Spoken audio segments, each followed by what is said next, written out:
तो भगवान इंद्रप्रस्थ आए पांडवों के राजसूय यज्ञ में सम्मिलित होने के लिए। राजसूय यज्ञ वही कर सकता है जिसने समस्त राजाओं को जीत लिया हो।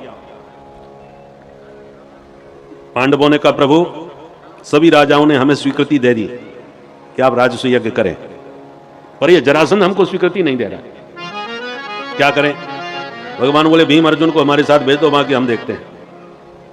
तो भीम अर्जुन के साथ भगवान पंडित जी बन के जरासंध के यहां पहुंच गए। भिक्षाम देहि, क्या चाहते हैं आप भिक्षा में? बोले युद्धम नो देहि राजेंद्र द्वंद्वसो यदि मन्यसे, देना चाहते हो तो हमें द्वंद्व युद्ध की भिक्षा दो। जरासंध बड़ी जोर से हंसा, पंडित जी ब्राह्मण होके लड़ने की भिक्षा मांग रहे हो?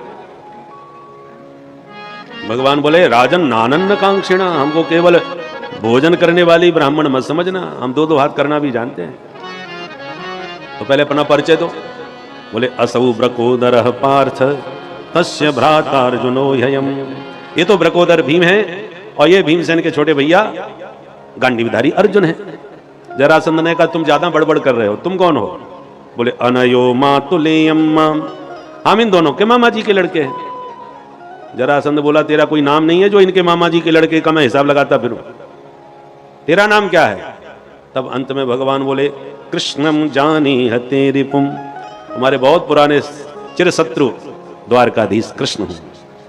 जो कृष्ण नाम सुना तो जरासंध चौंक गया, मन में सोचा इससे तो लड़ूंगा नहीं, इसने 17 बार मुझे हराया है। तो बोला सुन कृष्ण, तेरे जैसे भगोड़े से मैं लड़ने वाला नहीं हूं, भूल गया उस दिन कैसा भागा था जन्मभूमि से, और ये अर्जुन 1.5 हड्डी का क्या लड़ेगा? पर हाँ भीमस्तुल्य बलो ममा, भीमसेन जरूर मेरी बराबरी का है, इससे लड़ सकता हूं। तो भीमसेन की छाती तन गई, बारे हम हमारे सामने कृष्ण और अर्जुन दोनों फैल।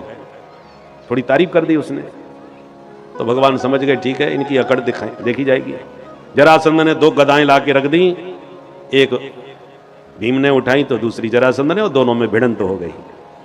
सुबह से शाम तक भयंकर युद्ध, सूर्यास्त होते ही युद्ध विराम, दोनों एक दूसरे के गले लगते हैं, साथ साथ भोजन साथ साथ विश्राम सब होता है, बिल्कुल भाइयों की तरह रहते हैं। और सवेरा होते एक दूसरे के काल बन करके झपट पड़ते हैं। 27 दिन ये सिलसिला चला, पर 27वें दिन के युद्ध में भीमसेन की इतनी बुरी पिटाई हुई कि उनकी नस नस ढीली हो गई। रात में तो सब खा पी के खर्राटे बजा के सो गए और भीमसेन को नींद ना आवे कि आज तो बच गए, अब कल क्या होगा। रात के 12 बजे धीरे से जगे, द्वारकाधीश को जगाया। प्रभु, भगवान एकदम हड़बड़ा के खड़े हो गए, अरे दादा अभी तक सोए नहीं, आराम करो, कल लड़ना नहीं है क्या? भीमसेन बोले कन्हैया तुम्हें तो बहुत चैन की नींद आ रही होगी, तुम कितने छलिया हो, हम लोग 3 एक साथ आए थे और तुम दोनों ने मिलकर मुझे भिड़ा दिया उसके साथ। दिन भर मेरी पिटाई देखते हो, रात में तान दुपट्टा खर्राटे बजा के खा पी के सोते हो, मुझ पर क्या बीत रही है कभी पूछते हो? भगवान बोले दादा धीरे बोलो, वो बगल में ही सो रहा है, सुनेगा तो क्या तुम्हारी छवि बनेगी, इतने बड़े वीर होके और कायरों जैसी भाषा बोल रहे हो। भीमसेन हाथ जोड़ के बोले कन्हैया मेरे प्राण बचाओ, चाहे तो रात में ही भाग चल, अभी कल की कोई गारंटी नहीं है हमारी। प्रभु समझ गए कि अकल ठिकाने आई गई। भगवान ने पूरे शरीर पर हाथ फेरते हुए कहा दादा अब तक आप अपने मन से लड़ रहे थे, कल का युद्ध मेरे कहने से और कर लो। पर मां मनुस्मर युद्ध च, युद्ध के साथ थोड़ा हमारा भी स्मरण किया करो, तुम हमारी तरफ देखते ही नहीं हो। तो 28वें दिन के युद्ध में भीमसेन बार बार भगवान को देखते हैं और जितनी बार देखते हैं उतनी बार भगवान तिनका उठा के चीर के रख देते हैं। भीमसेन संकेत समझ गए, ऐसा दाव मारा कि जरासंध नीचे गिरा, उसके पैर को भीमसेन ने अपने पैर से दबा लिया, दूसरा पैर पकड़ के वो झटका मारा कि जैसे हाथी एक वृक्ष की शाखा को चीर देता है, ऐसी जरासंध को बीच में से 2 भागों में चीर करके फेंक दिया। गुदता पाटयामास शाखा में महागजः, जरासंध मारा गया, मगध में हाहाकार मच गया। जरासंध का बेटा सहदेव भगवान की शरण में आया, भगवान ने उसको सत्ता सौंप दी और उसके जेल खाने में गए तो 20,800 राजा बंधक बने पड़े थे। भगवान ने उन सब राजाओं को मुक्त कर दिया। सभी राजाओं ने भगवान की स्तुति गाई। कृष्णाय वासुदेवाय हरये परमात्मने प्रणतक्लेशनाशाय गोविंदाय नमो नमः। ये भागवत का बहुत सुंदर मंत्र है। हे कृष्ण, हे वासुदेव, हे हरि, हे गोविंद, हे प्रणत जनों का क्लेश हरने वाले हरि, आपके चरणों में बारंबार प्रणाम है। तो जब भी कोई संकट आवे तो इसके द्वारा भगवान से प्रार्थना करनी चाहिए, इस मंत्र से, तो भगवान वो संकट हरण करते हैं। बहुत प्रसिद्ध है। हमारे पूज्य देवर बाबा सरकार जो मचान पर रहते थे वो हमेशा यही सुनाते थे। अब विशाल यज्ञ पांडवों ने दिल्ली में प्रारंभ किया और भूमि के जितने राजा हैं सब इकट्ठे हो गए, जितने संत महंत हैं वो सब इकट्ठे हो गए। भगवान बोले इतना बड़ा आयोजन है भाई, व्यवस्था बांटो। बड़े कार्यक्रमों के लिए व्यवस्था यदि न बांटो तो बड़ा टेंशन हो जाता है।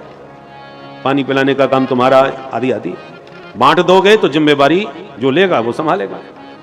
एक व्यक्ति सारे काम थोड़ी कर सकता। तो भगवान ने भी कार्य वितरण किए। भीमसेन तुम बताओ क्या करोगे? भीमसेन बोले हमको तो खाना बहुत पसंद आता है, खाएंगे और खिलाएंगे, भंडारा हमें सौंप दो। और ठीक है, भंडारा तुम्हारा। भंडारी भीमसेन जैसा होना चाहिए, बढ़िया खाने वाला ही बढ़िया खिला पाता है। और 2 पुड़ी की जिसकी खुराक हो, केवल 2 पुड़ी ही खा पाता हो, उसको यदि आपने परोसने के लिए भेज दिया तो तीसरी पुड़ी में 3 बार पूछेगा, कब भाई साहब एक बार चली जाएगी? अरे अभी खाना प्रारंभ किया तूने, अभी से पूछना चालू किया। बढ़िया खाने वाला तो वैसे ही भूखा उठ जाएगा। इसलिए बढ़िया खाने वाला ही बढ़िया खिलाता है। भीमो महान साध्यक्ष है। दुर्योधन को खजांची बनाया, लेन देन हिसाब किताब तुम रखो। कर्णो दाने महामना, दानवीर कर्ण से कहा जो साधु संत महंत विद्वान सब आएंगे उनकी कैसे किसकी कितनी विदाई होनी चाहिए, जिम्मेवारी तुम्हारी। कर्ण बड़े उदार थे, महामना। प्राय लोग एक खजांची बनाते हैं ना, झोली वाला, रुपया लेकर। शादी विवाहों में देखा जाता है, जहां आप बताओगे कि हाँ पंडित जी कहेंगे दक्षिणाम समर्पयामि, कुछ यहाँ चढ़ा दो, कम से कम 100 रुपया चढ़ा दो, तो वो 50 ही चढ़ाए निकालेगा। खजांची प्राय चुन करके महाकंजूस को बनाया जाता है कि कोई 500 मांगे तो 200 ही निकाले। ऐसा प्राय व्यवहार में देखा जाता है। परंतु जब सत्कर्म कर रहे हो आप, तो उदार मना व्यक्ति को ही खजांची माने झोली सौंपनी चाहिए। तो पांडवों का यज्ञ है, उसमें सभी सम्मिलित होने आए हैं, सार्वजनिक हो गया। मुख्य रूप से मुखिया तो पांडव ही हैं। तो दुर्योधन को तो खजांची बनाया, लेन देन का हिसाब करने वाले, और विदाई का काम कर्ण को दिया, जो कर्ण परम उदार है। कर्ण जैसा दानी कोई हुआ नहीं, परम दानी था।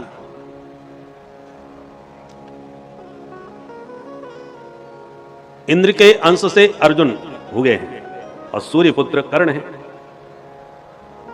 कर्ण को जन्मजात कवच और कुंडल प्राप्त हुए थे कि जो इस कवच कुंडल को भेदेगा वो मारा जाएगा। और कवच के रहते कर्ण कभी मरने वाला नहीं था। इंद्र को समस्या आ गई कि अर्जुन को मैं कैसे बचाऊं कर्ण से। तो अर्जुन ब्राह्मण का वेश बना करके आया, और कर्ण चूंकि सूर्य पुत्र थे तो सूर्य की उपासना करते थे, और सूर्य उपासना के समय, पूजा के समय उनसे जो कोई मांगे उसे वो देते थे, जो मांगे सो देते। तो ब्राह्मण वेश बना करके इंद्र आया और कहा भिक्षाम देहि। बोले मांगिए विप्रदेव। बोले आप अपने कवच कुंडल हमको दे दीजिए। तो जो शरीर के साथ ही पैदा हुए थे वो कवच कुंडल दोनों उसने चीर करके अपने शरीर से निकाल करके दान कर दिए, और ब्राह्मण को विमुख नहीं होने दिया। इतना महादानी था कर्ण।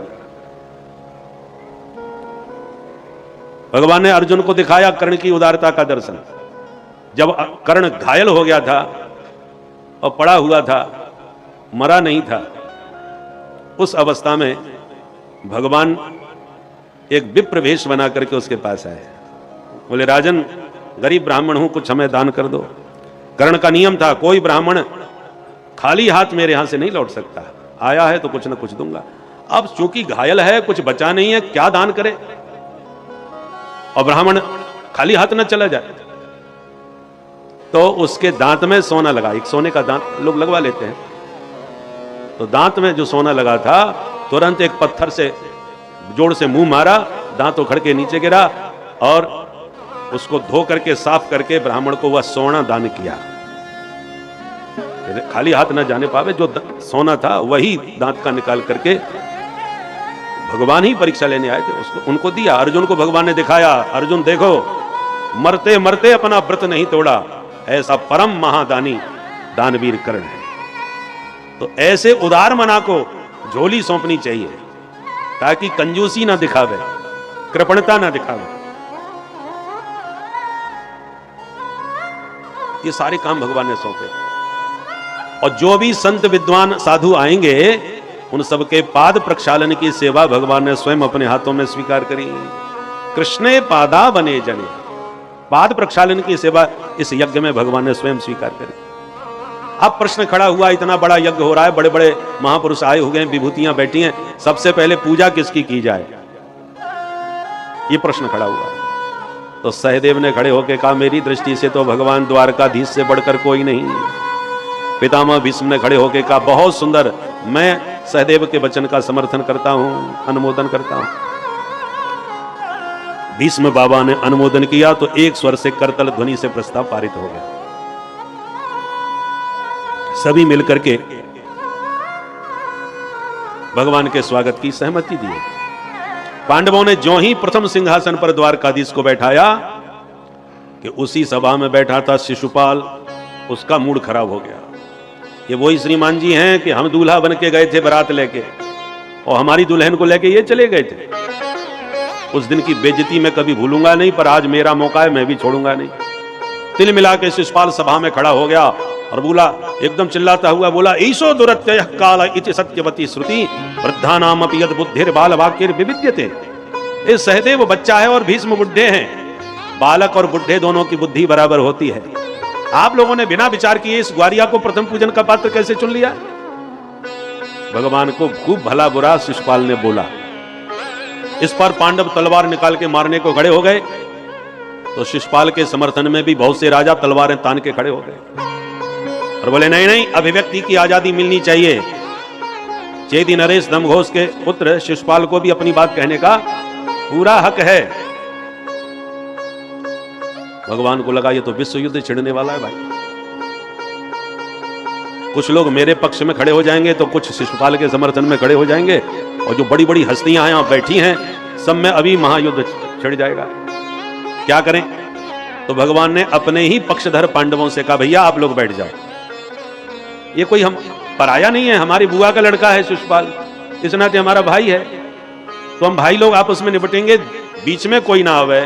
हम दोनों के बीच में द्विपक्षीय वार्ता चलने दो, तीसरे पक्ष की हमें आवश्यकता नहीं, इसलिए कोई बीच में ना आवे। जब भगवान ने पांडवों से कहा तो पांडव शांत बैठ गए, और पांडव शांत बैठे तो शिशुपाल के समर्थक भी शांत बैठ गए। पर शिशुपाल शांत नहीं बैठा, वो गाली पर गाली बकता गया, और गोविंद शांत खड़े सुनते रहे। जैसी 100 गाली पूरी हुई, भगवान बोले, सावधान शिशुपाल, तुम्हारी मां मेरी बुआ लगती है, और मैंने बुआ को वचन दिया था कि तुम्हारे 100 अपराध क्षमा करूंगा, वो मैंने क्षमा कर दिया। अब मेरे सहनशीलता की सीमा समाप्त, आगे मत बोलना। अब ये कहां रुकने वाला था? जहां इसने 101 गाली दी, शिरक्षुरांत चक्रेण जहारा पतितम रिपो, एक झटके में भगवान की अंगुली में सुदर्शन नाचा और शिशुपाल का सिर कट के नीचे गिरा। एक दिव्य तेज शिशुपाल के शरीर से प्रकट होकर भगवान में समा गया। पूरी सभा में सन्नाटा छा गया। दुष्ट राजा भी कांप गए, आपस में बोले, गड़बड़ करेंगे तो यही हालत अपनी भी हो जाएगी, इसलिए बोलो मत, जो हो रहा है होने दो, बाद में देखेंगे। एक शब्द भी किसी के मुंह से नहीं निकला, और भगवान ने सारे विश्व समुदाय को संदेश दिया कि हम भारतीय स्वभाव से ही सहिष्णु होते हैं, सहनशील। हम भारतीयों का मूल मंत्र है, सर्वे भवन्तु सुखिनः, सर्वे सन्तु निरामयाः, सर्वे भद्राणि पश्यन्तु मा कश्चित् दुःख भाग् भवेत्। सभी सुखी हों, सबका मंगल हो, कोई दुखी ना हो, सब निरोगी हों। ये मूल मंत्र, मूल भावना हम भारतीयों की है। हम युद्ध पसंद नहीं करते, हम शांति प्रिय लोग हैं, परंतु जो हमारी शांति प्रियता को, सहिष्णुता को, सहनशीलता को कायरता समझ बैठते हैं, उन लोगों के लिए हमारे ऋषियों ने दूसरा मंत्र भी हमें सिखाया है, सठे साठ्यम समाचरे। जो जिस भाषा में समझे उसको फिर उसी भाषा में समझाना चाहिए। भैंस के आगे बीन बजाने से कोई फायदा नहीं। हम शांति के कबूतर उड़ाए जा रहे हैं, उधर से आतंकवादी आते जा रहे हैं। बरसों तक ये सिलसिला चला भारत में, पर जब से हमने उसी भाषा में उनको जवाब देना प्रारंभ कर दिया, ईंट का जवाब पत्थर से देना चालू किया, तब से अकल ठिकाने आ गई और स्थिति ये हो गई कि बेचारा भिखारी बना, कटोरा लिए पूरे विश्व में मांगता फिर रहा है। ये स्थिति उसकी हालत बदली कर दी। इसलिए हर जगह सहनशीलता, सज्जनता शोभा नहीं देती है। कभी कभी समय पर शक्ति का भी प्रयोग करना बहुत जरूरी होती है, क्योंकि बिना शक्ति के सहनशीलता भी कायरता सिद्ध हो जाती है। क्षमा सोहती उस भुजंग को जिसके कंठ गरल हो। सांप के मुख में जहर है और जहरीला दांत होते हुए भी सांप नहीं काट रहा तो समझ लो सज्जन है। और जब जहर का दांत तोड़ दिया जाए और फिर वो सांप कहे कि आजकल हमने काटना छोड़ दिया, हम बहुत सुधर गए, बहुत सज्जन हो गए। अरे भैया, अब तू काट भी लेगा तो क्या फर्क पड़ेगा भाई? ऐसे सांपों को लोग गले में लटकाए घूमते हैं। वो सांप से कौन डरेगा जिसके दांत नहीं रहे? काटने की सामर्थ्य विषधर सांप में है और फिर भी ना काटे तो वो सज्जन है। और दांत विष के निकाल दिए गए, तोड़ दिए गए और फिर वो कहे कि हम सज्जन हो गए, ये विवशता है, इसे सज्जनता नहीं कहते।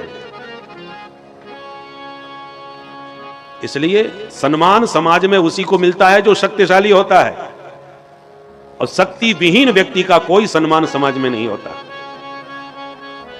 इसलिए भगवान ने 100 गाली सुन करके अपनी सज्जनता और सहिष्णुता का पूरा परिचय विश्व को दिया, परंतु 101 गाली देने पर एक झटके में जब शिशुपाल का सिर उड़ा दिया तो सारा विश्व देखता रह गया। किसी ने एक शब्द भी नहीं मुंह से निकाला, क्योंकि सब जान गए कि हमारा भी यही हाल हो सकता है। इसलिए समय पर शक्ति का प्रयोग परमावश्यक होता है, नहीं तो तुम्हारी कायरों में गिनती हो जाएगी। समय पर तो शक्ति आवश्यक है। युद्ध को टालने की कोशिश करना हो चाहिए, परंतु जब युद्ध अनिवार्य लगे, अपने सम्मान, अपने राष्ट्र हित के लिए और राष्ट्र सम्मान के लिए यदि हमें युद्ध का सामना करना पड़े तो ये व्यवस्था को किनारे कर देना चाहिए। युद्ध है सम्मान की रक्षा के लिए तो युद्ध भी करना पड़ता है, राजधर्म है, क्षत्रिय धर्म है। युद्ध जब सामने आ गया तब अर्जुन सन्यास की बातें करने लगा, मुझे लड़ना भिड़ना पसंद नहीं, मैं भिक्षा मांग लूंगा। भगवान ने कहा कायर कहीं के, जब शत्रु सामने खड़ा है तब तू कायरता की भाषा बोल रहा है। भगवद गीता में भगवान ने अर्जुन को नपुंसक कह के फटकार दिया। युद्ध से बचने का भरपूर प्रयास करना चाहिए। युद्ध के परिणाम क्या हैं आप देख ही रहे हैं। किसी देश में युद्ध हो रहा है, उसका प्रभाव पूरे विश्व में पड़ रहा है। इसलिए युद्ध किसी के हित में नहीं होता। हारने वाला तो बर्बाद हो ही जाता है और जीतने वाला भी न जाने कितना बर्बादी कर देता है। कदाचित युद्ध कोई जीत भी गया, राजा कोई देश युद्ध जीत भी जाए तो सोचिए जीतने के लिए उसने अपने अपने कितनों को खोया है, कितने लोग मारे, कितने सैनिक शहीद होते हैं, तब कोई युद्ध जीता जाता है। विजयी राजा तो प्रसन्न होता है, पर जो सैनिक शहीद होते हैं उसके घर में तो मातम बनता है कि नहीं। इसलिए युद्ध किसी के हित में नहीं होता, परंतु जब लाख प्रयास करने पर भी युद्ध न टले तो फिर युद्ध से भागना भी कायरता होती है, फिर सामना करना चाहिए। इसलिए अर्जुन से भगवान ने डांटते हुए कहा, भाई मैं भी शांति दूत बन के गया था तुम्हारी तरफ से पांडवों को, कौरवों को समझाने के लिए। मैंने तो कहा कि भाई आधा राज नहीं दे सकते तो 5 गांव ही दे दो, तब भी वो राजी नहीं हुए। तो ऐसी परिस्थिति में अब युद्ध अनिवार्य हो गया है। अर्जुन, अब ये कायरता की भाषा छोड़ो, तुम इनको नहीं मारोगे तो ये तुम्हें मार डालेंगे, तुम्हें जीने नहीं देंगे। तुम भले ही शांति के गीत गा रहे हो अर्जुन, कि हमारे दादाजी खड़े हैं, पितामह भीष्म गुरु जी खड़े हैं, द्रोणाचार्य जी मेरे भैया हैं, दुर्योधन आदि, मैं इनको कैसे मारूंगा? अरे जिनको तुम भाई कह के भाईचारा निभाने की बात कर रहे हो, वे भाई तुम्हें चर जाएंगे, तुम्हें मार डालेंगे यदि इसी प्रकार की कायरता का व्यवहार करोगे तो। इसलिए तुम्हें इनको मारना ही पड़ेगा, क्योंकि भाईचारे के नाम पर जो तुम्हें भाई की जगह चारा ही समझते हो, ऐसों के लिए भाईचारा शोभा नहीं देता। उनको तो उनकी औकात दिखाना बहुत जरूरी होता है। सनातनी कितने कहां से भागते फिर रहे, ले दे के हम लोगों के हाथ में एक ही तो देश बचा है, उसको भी धर्मशाला बना दिया, धर्मनिरपेक्ष कर दिया। कश्मीर से भागे, बंगाल से भागे, कहां से भागते फिर रहे हिंदू। और भारत से भगाए जाओगे तब कहां जाओगे बताओ? ऐसी परिस्थितियों में भागना समाधान नहीं है। राष्ट्र हित के लिए, सनातन धर्म की रक्षा के लिए डट करके खड़े होकर के शत्रु का सामना करना ही आवश्यक है। सामना नहीं करोगे, डट के नहीं खड़े होगे, तो भागते भागते इस धरती में तुम्हारे लिए कोई जगह नहीं रह जाएगी। इसलिए भगवान ने एक शत्रु को समाप्त करके शिशुपाल को दंड दे करके सारे उद्दंडों को समझा दिया कि हम सज्जन जरूर हैं पर कायर नहीं हैं। धोखे में मत रहना। 100 गाली सुन लिए इसका मतलब हम कायर हैं। सठे साठ्यम समाचरित का संदेश देना भी हमें आता है। सारे शत्रु शांत रहे, किसी ने कुछ गड़बड़ नहीं किया। पांडवों का यज्ञ बड़े आनंद के साथ संपन्न हुआ। बोल भक्त वत्सल भगवान की। हरि अनंत, हरि कथा अनंता। परीक्षित, भगवान के चरित्र अनंत हैं। अब तुम बोलो क्या सुनना चाहते हो। तब परीक्षित ने कहा, महाराज आपने एक से एक अद्भुत चरित्र सुनाए, किंतु भगवान का एक नाम है दीन बंधु। तो क्या भगवान ने कभी किसी दीन को अपना बंधु बनाया भी था कि केवल नाम के ही दीन बंधु है? तब सुखदेव जी को सुदामा जी की याद आ गई और 2 अध्यायों में बड़ा ही दिव्य सुदामा जी का चरित्र सुनाया। सुदामा का मतलब क्या होता है? सु माने सुंदर, दाम माने धन। सुंदर धन है जिसके पास, उसका नाम सुदामा। हमारे पास जो धन है वो सुंदर नहीं है। कमाने में बहुत कष्ट होता है, सुरक्षा में और ज्यादा टेंशन होता है, और ज्यादा खर्च हो जाए तो और ज्यादा कष्ट होता है। इसलिए ये धन हमेशा कष्ट ही देता रहता है। आए दुखम व्यये दुखम, दुखम च परिरक्षणे। सुंदर दाम क्या है? जिस दाम को पा करके भक्तिमती मीरा नाच उठी। कबीरदास जैसे संत कहते हैं, निर्धन सब संसार है, धनवंता नहीं कोई।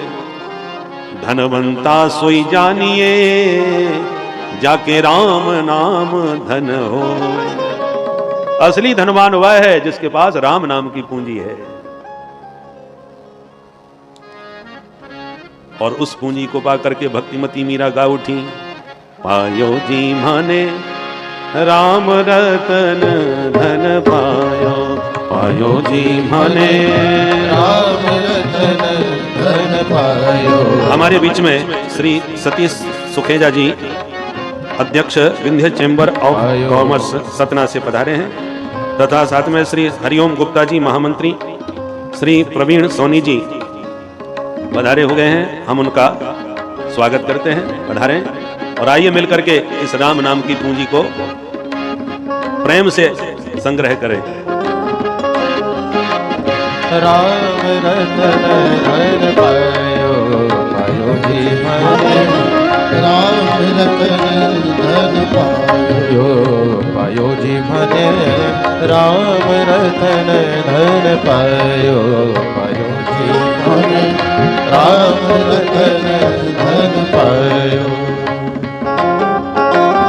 वस्तु अमोलक दीन भर सतगुरु। वस्तु अमोलक दीन भर सतगुरु। वस्तु अमोलक दीन भर सतगुरु। वस्तु अमोलक दीन भर सतगुरु। कृपा कर अपनायो, पायो जी माने कृपा कर अपनायो। पायो जी माने राम रतन धन पायो। पायो जी माने राम रतन धन पायो। पायो जी माने राम रतन धन पायो। पायो जी माने राम रतन धन पायो।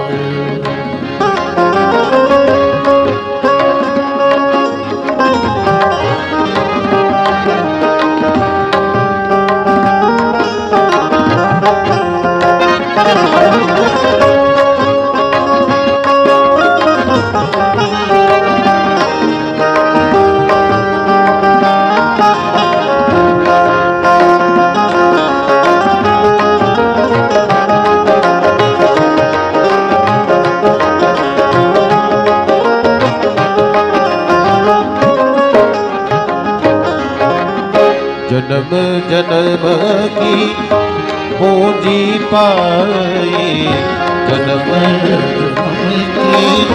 पूंजी पाई, जन्म जन्म की पूंजी पाई, जन्म की पूंजी पाई। जग में सभी घुमायो पायो जी माने, जग में सभी घुमायो पायो जी माने, राम रतन धन पायो पायो जी माने, राम रतन धन पायो पायो जी माने, राम रतन धन पायो पायो जी माने, राम रतन धन पायो।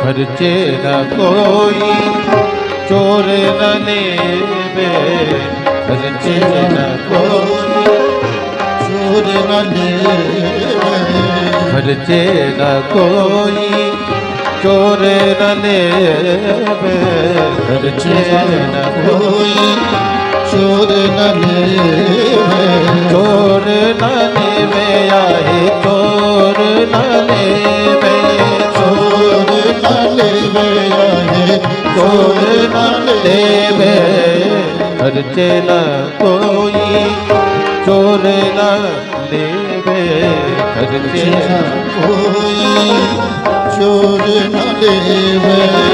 दिन दिन बढ़त सबायो पायो जी माने, दिन दिन बढ़त सवायो ओ पायो जी माने, राम रतन धन पायो पायो जी माने, राम राम रतन धन पायो पायो जी माने, राम रतन धन पायो पायो जी माने, राम रतन धन पायो पायो जी माने, राम रतन धन पायो पायो जी माने, राम रतन धन पायो पायो जी माने, राम रतन धन पायो पायो जी माने, राम रतन धन पायो।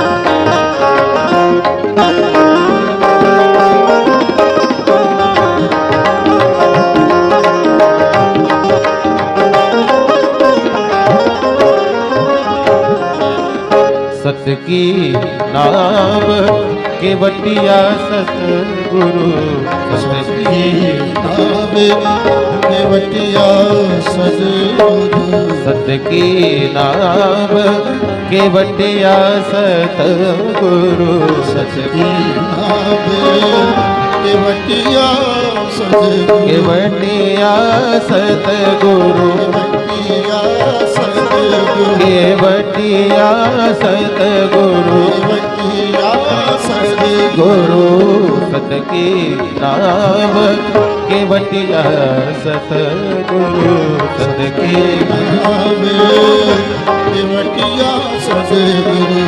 भवसागर तरी आयो पायो जी माने, भवसागर तर आयो ओ पायो जी माने, राम रतन धन पायो पायो जी माने, राम रतन धन पायो पायो जी माने, राम रतन धन पायो पायो जी माने, राम रतन धन पायो पायो जी माने राम रतन धन पायो पायो जी माने राम रतन धन पायो।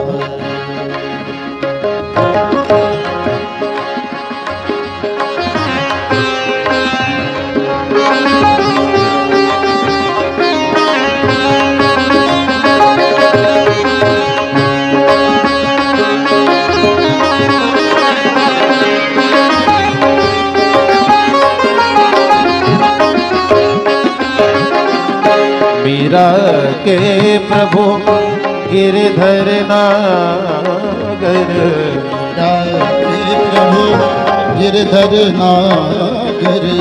मीरा के प्रभु गिरधर नागर मीरा राधे प्रभु गिरधर नागर। गिरधर नागर मेरे नटवर नागर गिरधर नागर मेरे नटवर नागर। हाँ गिरधर नागर मेरे नटवर नागर गिरधर नागर मेरे नटवर नागर। मीरा के प्रभु गिरधर नागर मीरा के प्रभु गिरधर नागर। हरस हरस जस गायो पायो जी माने हरस हरस जस गायो पायो जी माने राम रतन धन पायो पायो जी माने राम रतन धन पायो पायो जी माने राम रतन धन पायो पायो जी माने राम रतन धन राम रतन धन राम रतन धन पायो। बोल भक्त वत्सल भगवान की जय। तो संतों की यही पूंजी होती है, हरि का नाम, हरि का प्रसाद। देखो हमारे बालाजी, तिरुपति बालाजी महाराज का प्रसाद मिल गया भाई जी के माध्यम से।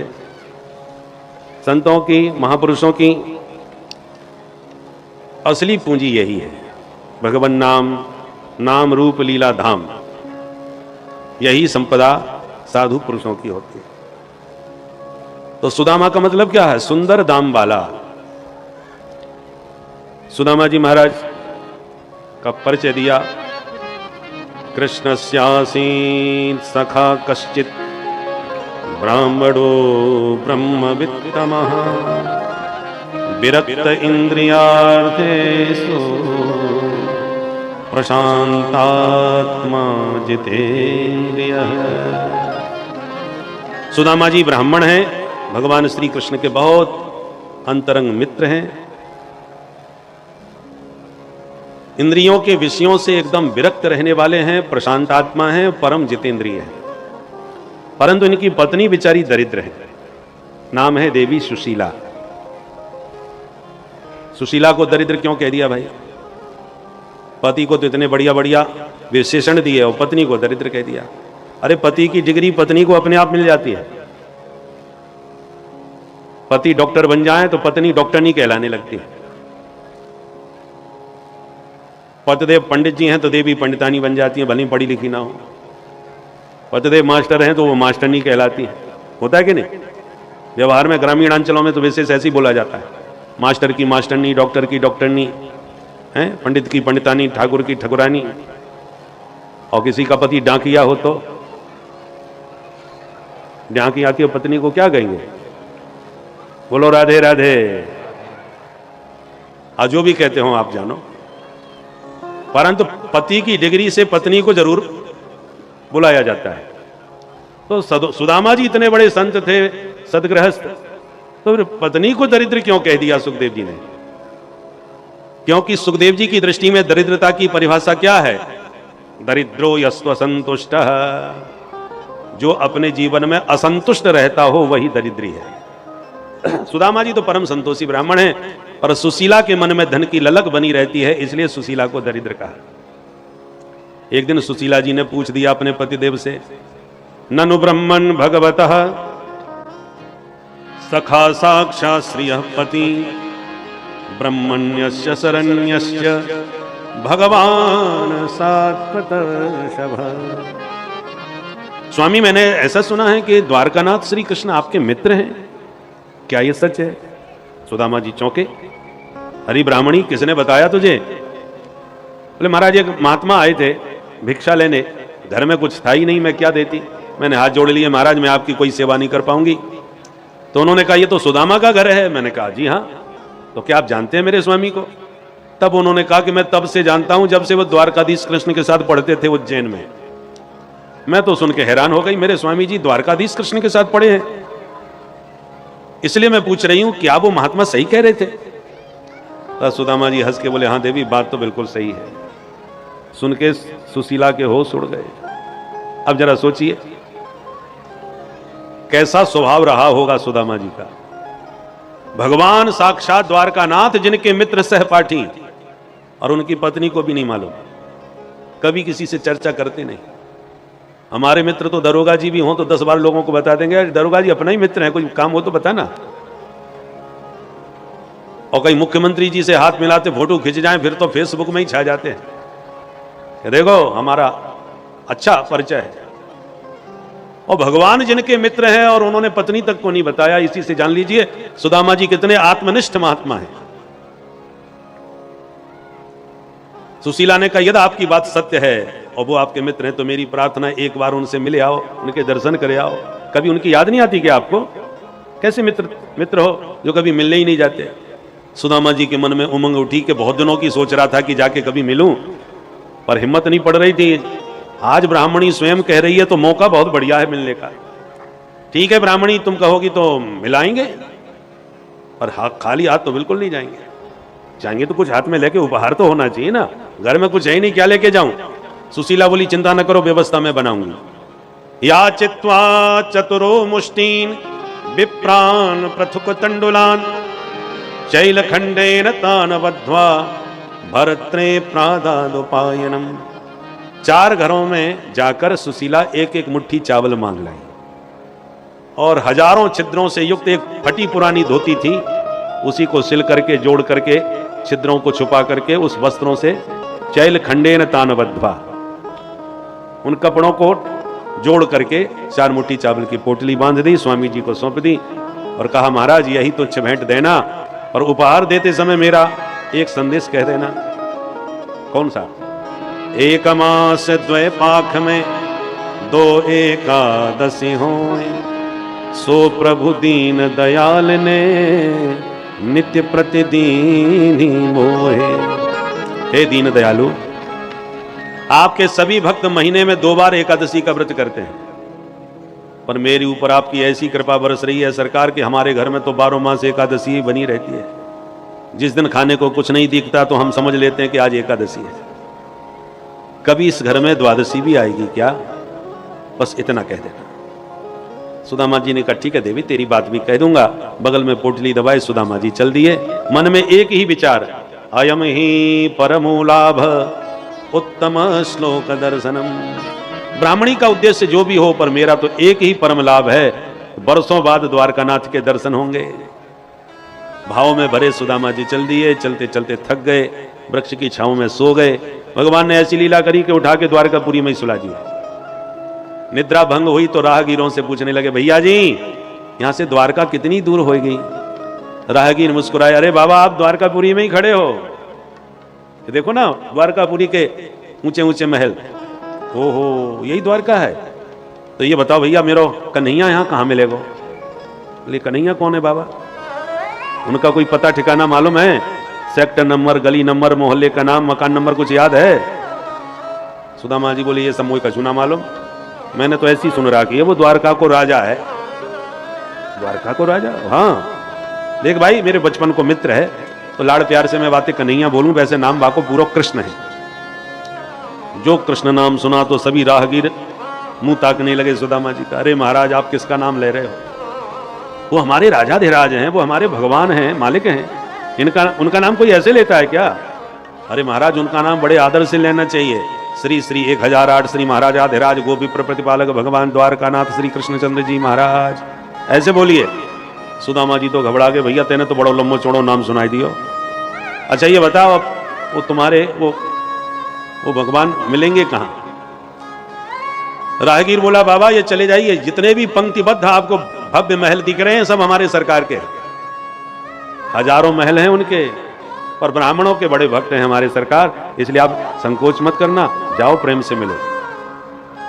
अब सुदामा जी के हृदय में हर्ष भी है इस ऐश्वर्य को देखकर, और भय भी है कि न जाने मिलेंगे कि नहीं। हिम्मत करके रुक्मिणी के महल में घुस गए। मूल के अनुसार तो भीतर पहुंच गए, परंतु नरोत्तम जी ने जो सुदामा जी का चरित्र गाया है उसको भी साधु समाज ने स्वीकार किया है।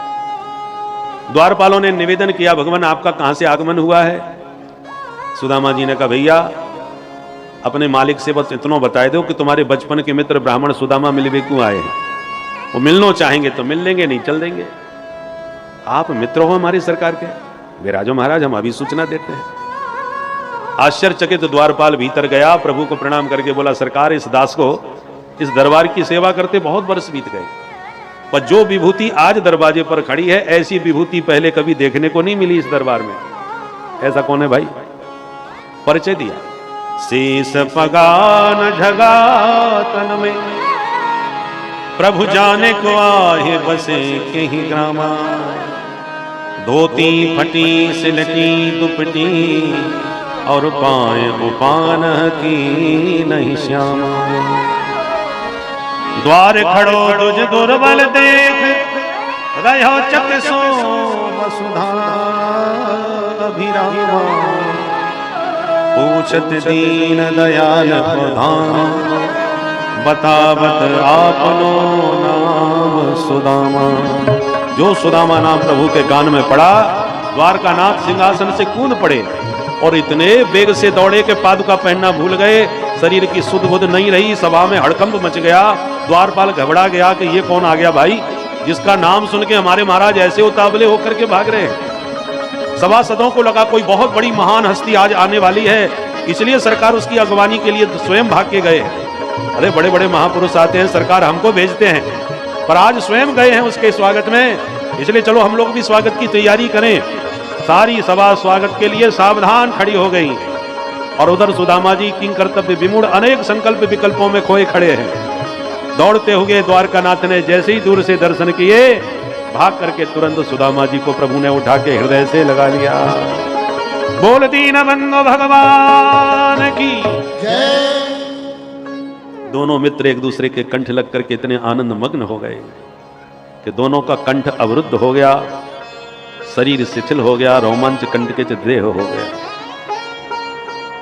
भगवान गदगद भाव से सुदामा जी का हाथ पकड़ के भवन के भीतर लाए, निज सिंहासन पर लाके सुदामा जी को बैठाए। रुक्मिणी को प्रभु ने आंखों से इशारा किया, जल्दी जल लेके आओ, चरण धोने हैं। रुक्मिणी भवन में भागी पानी लाने को। भगवान बैठ गए सुदामा जी के चरणों में, और सुदामा जी के दोनों चरण उठा के अपनी गोदी में रख लिए। पीतांबर से धीरे धीरे चरणों में लगी धूल मिट्टी साफ करने लगे।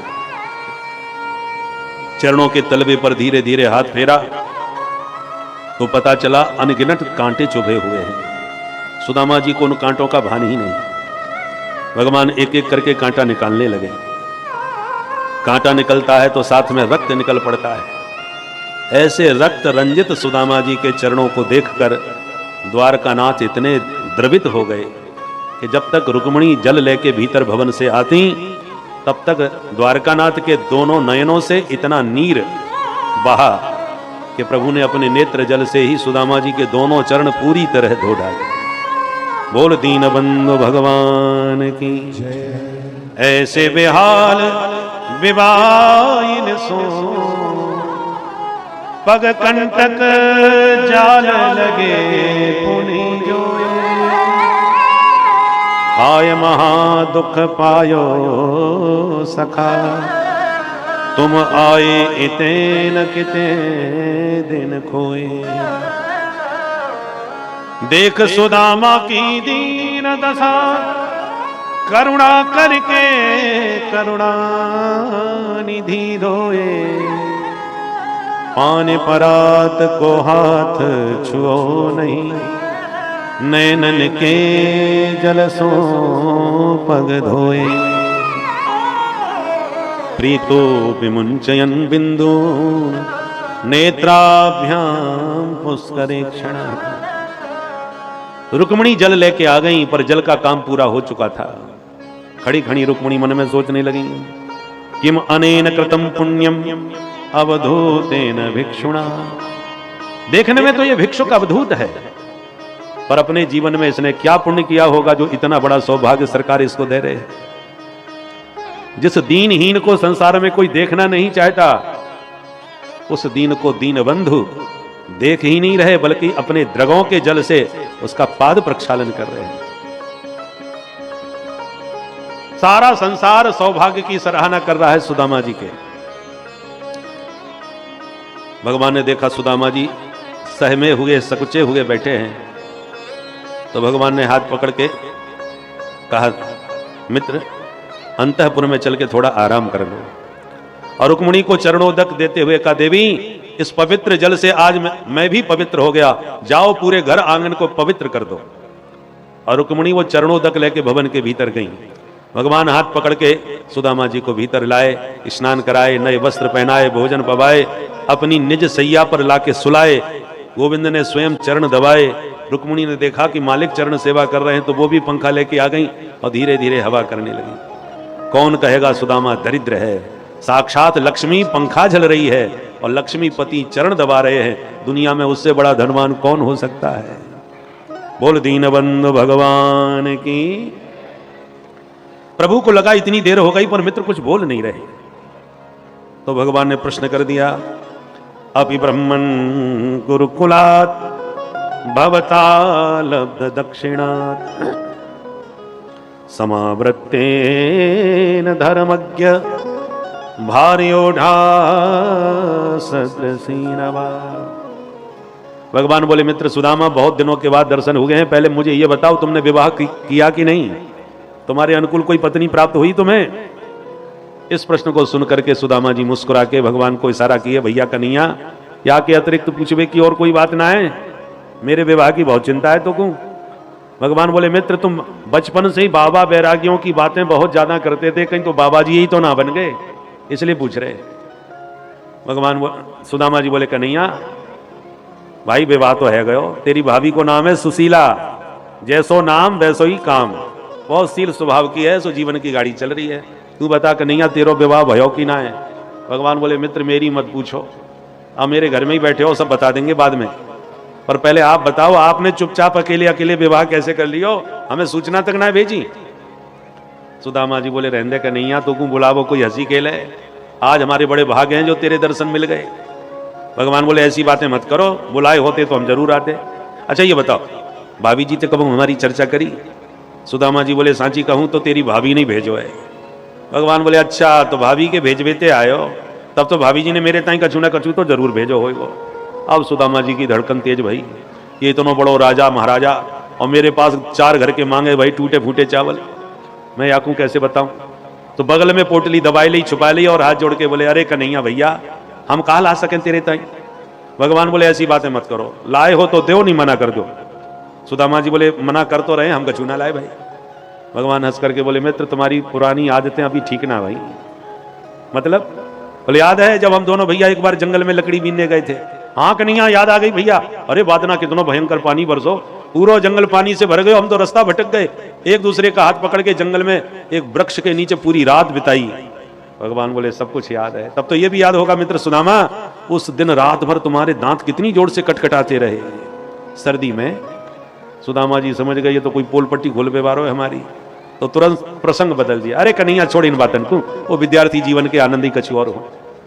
विद्यार्थी जीवन के मित्र बुढ़ापे में वर्षों बाद मिले तो बुढ़ापे में भी बचपना आ जाता है, बचपन की बातें याद आने लगती हैं। भगवान बोले, सच कहता हूं सुदामा, पत्रम पुष्पम फलम तोयम यो मे भक्त्या प्रयक्षति। मैं पदार्थों का भूखा नहीं, मैं तो प्रेम का भूखा हूं। पत्र पुष्प फल जल जो भी हो बस प्यार से दो। सुदामा जी बोले, तू लाख प्रवचन सुना दे, जब लाई कचुना है तो कहां से दें भाई? प्रभु समझ गए। अच्छा मित्र एक बात बताओ, मैं बड़ी देर से तुम्हें देख रहा हूं, जब से आए हो ये हाथ दबाए काय क्यों बैठे हो? ये हाथ में कछु बीमारी है का? सुदामा जी बोले, नाना का नहीं है, बीमारी का चुना है, पर लंबी यात्रा पैदल पैदल चले हैं तो हाथ पैर में थोड़ा बहुत तो दर्द है ही जाए यात्रा में। भगवान बोले यात्रा में पैर में तो दर्द है सके, हाथ में कैसे है भाई? और यदि हाथ में दर्द है तो फालतू में ही इतनी देर से पैर दबाए रहे। तुम अपनो हाथ हमें पकड़ाओ, 2 मिनट में तुम्हारो दर्द दूर भगाऊं। सुदामा जी बोले कन्हैया तेरे हाथ जोड़ूं, मेरे हाथ से हाथ मत लगाइयो, मैं बिल्कुल ठीक हूं। भगवान बोले कछु है जाए, तुम्हारे हाथ को दर्द तो दूर करके ही रहेंगे। और भगवान ने जबरदस्ती हाथ आगे बढ़ाया और पोटली पकड़ के एक झटके में छीन लिया। किमिदम, ये पुटरिया में कहा है। अब सुदामा जी मुंह लटकाए के रह गए। भगवान ने पोटली खोली और जब चावल दिखाई पड़े तो एक मुट्ठी चावल लेकर के हाथ में अपने मुख में डाल लिए। इति मुष्टिम सकृज्जध्वा द्वितीयाम जगदुमाददे तावत् श्रीर्जग्रहे हस्तम तत्परा परमेष्ठिनः। एक मुट्ठी चावल प्रभु ने पा लिए और बदले में 1 लोक की संपदा का दान सुदामा जी को कर दिया। बताया कहा किसी से कुछ नहीं। माथे पर लिखा था विधाता ने श्री क्षय, माने श्री की हानि। भगवान ने वो अंक पलट दिए। श्री क्षय का उल्टा पढ़ो तो क्या होगा? यक्षश्री। जहां माथे पर श्री क्षय लिखा था, भगवान ने वो अंक पलट के यक्षश्री प्रदान कर दी। यक्षराज कुबेर, माने कुबेर के समान संपदा तुम्हें प्रदान करता हूं। पता भी नहीं लगा और कुछ बताया भी नहीं। दूसरी मुट्ठी चावल हाथ में लेने लगे तो रुक्मिणी जी ने हाथ पकड़ लिया। आंखों से इशारे में रुक्मिणी जी बोली अब सब कुछ देख के क्या स्वयं सुदामा बनने का विचार है? सोच समझ के दान पुण्य करो। अथवा हाथ पकड़ के कहा कच्चे चावल खाए जा रहे हो, बीमार पड़ जाओगे, मैं भात बना के खवा दूंगी बाद में, कच्चे क्यों खा रहे हो? अथवा हाथ पकड़ के कहा महाराज ये दिव्य महापुरुष का प्रसाद है, प्रसाद हमेशा सबको बांट के पाना चाहिए, अकेले अकेले थोड़ी खाया जाता है, हमको भी तो प्रसाद मिले इसमें से।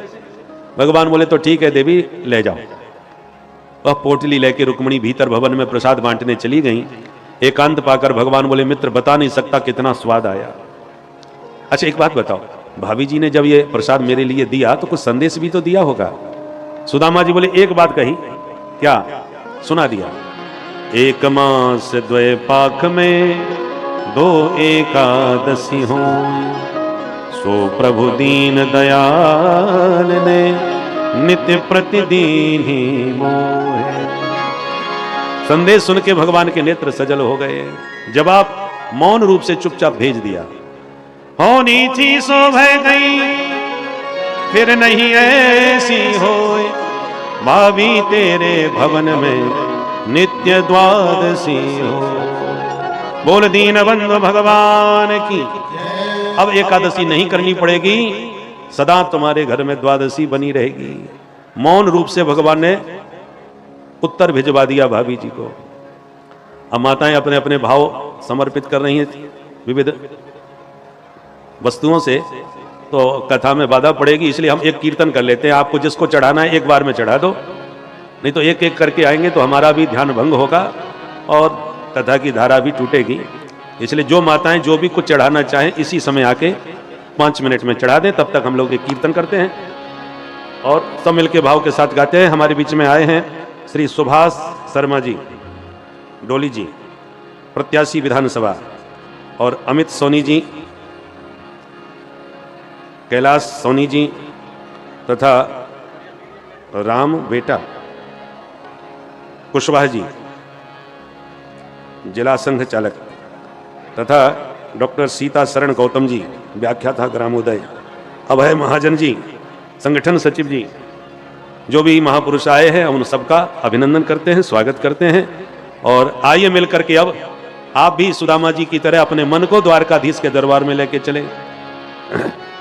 अरे पार करेंगे नैया भज कृष्ण कन्हैया, पार करेंगे नैया भज कृष्ण कन्हैया, पार करेंगे तेरी नैया भज कृष्ण कन्हैया, पार करेंगे नैया भज कृष्ण कन्हैया, कृष्ण कन्हैया दाऊ जी के भैया, कृष्ण कन्हैया दाऊ जी के भैया, कृष्ण कन्हैया रास रचैया, कृष्ण कन्हैया रास रचैया, पार करेंगे नैया भज कृष्ण कन्हैया, पार करेंगे नैया भज कृष्ण कन्हैया,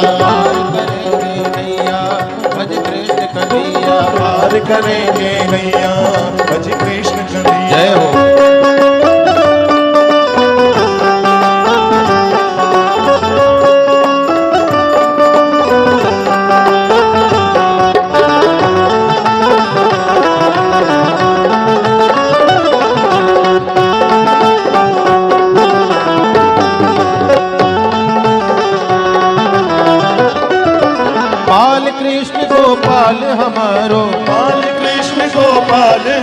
हमारो, बाल कृष्ण गोपाल हमारो, बाल कृष्ण गोपाल हमारो, ब्रजवासिन को प्राण प्यारो, ब्रजवासिन को प्राण प्यारो, ब्रजवासिन को प्राण प्यारो, ब्रजवासिन को प्राण प्यारो, ओ नंद महर को छैया भज कृष्ण कन्हैया, नंद महल को छैया भज कृष्ण कन्हैया, पार करेंगे नैया भज कृष्ण कन्हैया, पार करेंगे नैया भज कृष्ण कन्हैया। जय हो।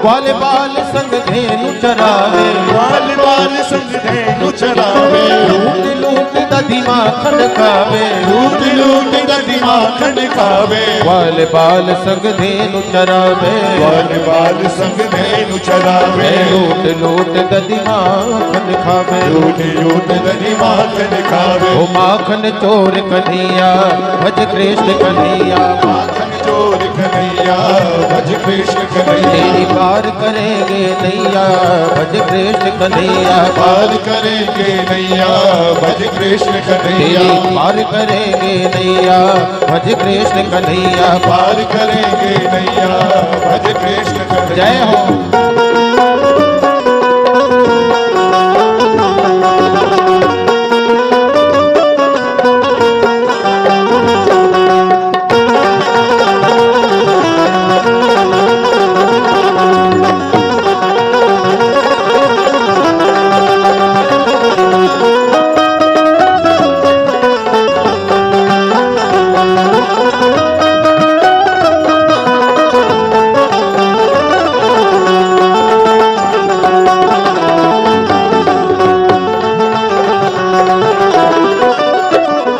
गोपिन के संग रास रचायो, गोपिन के संग रास रचायो, गोपिन के संग रास रचायो, गोपिन के संग रास रचायो, कामदेव यन मार भगायो, कामदेव यन मार भगायो, कामदेव यन मार भगायो, कामदेव यन मार भगायो, ओ कालिया नाग नथैया भज कृष्ण कन्हैया, कालिया नाग नथैया भज कृष्ण तेरी कन्हैया, पार करेंगे नैया भज कृष्ण कन्हैया, पार करेंगे नैया भज कृष्ण कन्हैया, कृष्ण कन्हैया दाऊ जी के भैया, कृष्ण कन्हैया दाऊ जी के भैया, कृष्ण कन्हैया दाऊ जी के भैया, कृष्ण कन्हैया दाऊ जी के भैया, तेरी पार करेंगे नैया भज कृष्ण कन्हैया, पार करेंगे नैया भज कृष्ण कन्हैया, ओ माखन चोर कन्हैया भज कृष्ण कन्हैया, माखन चोर कन्हैया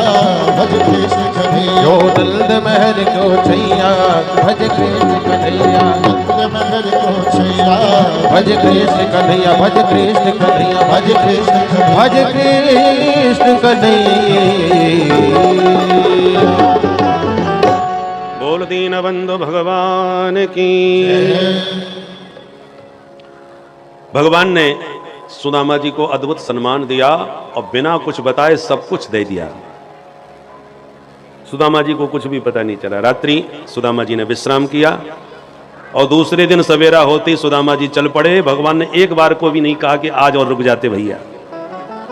एक दिन को भी ना भगवान ने रोकने को कहा, ना सुदामा जी रुके।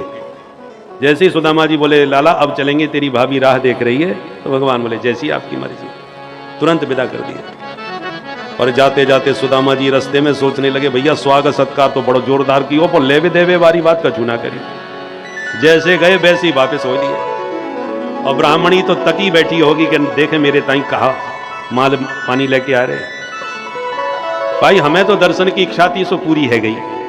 अब ब्राह्मणी की ब्राह्मणी जाने। मेरे मन में तो एक ही अभिलाषा थी, मेरे को मुंह को तो सब कछु मिल गया।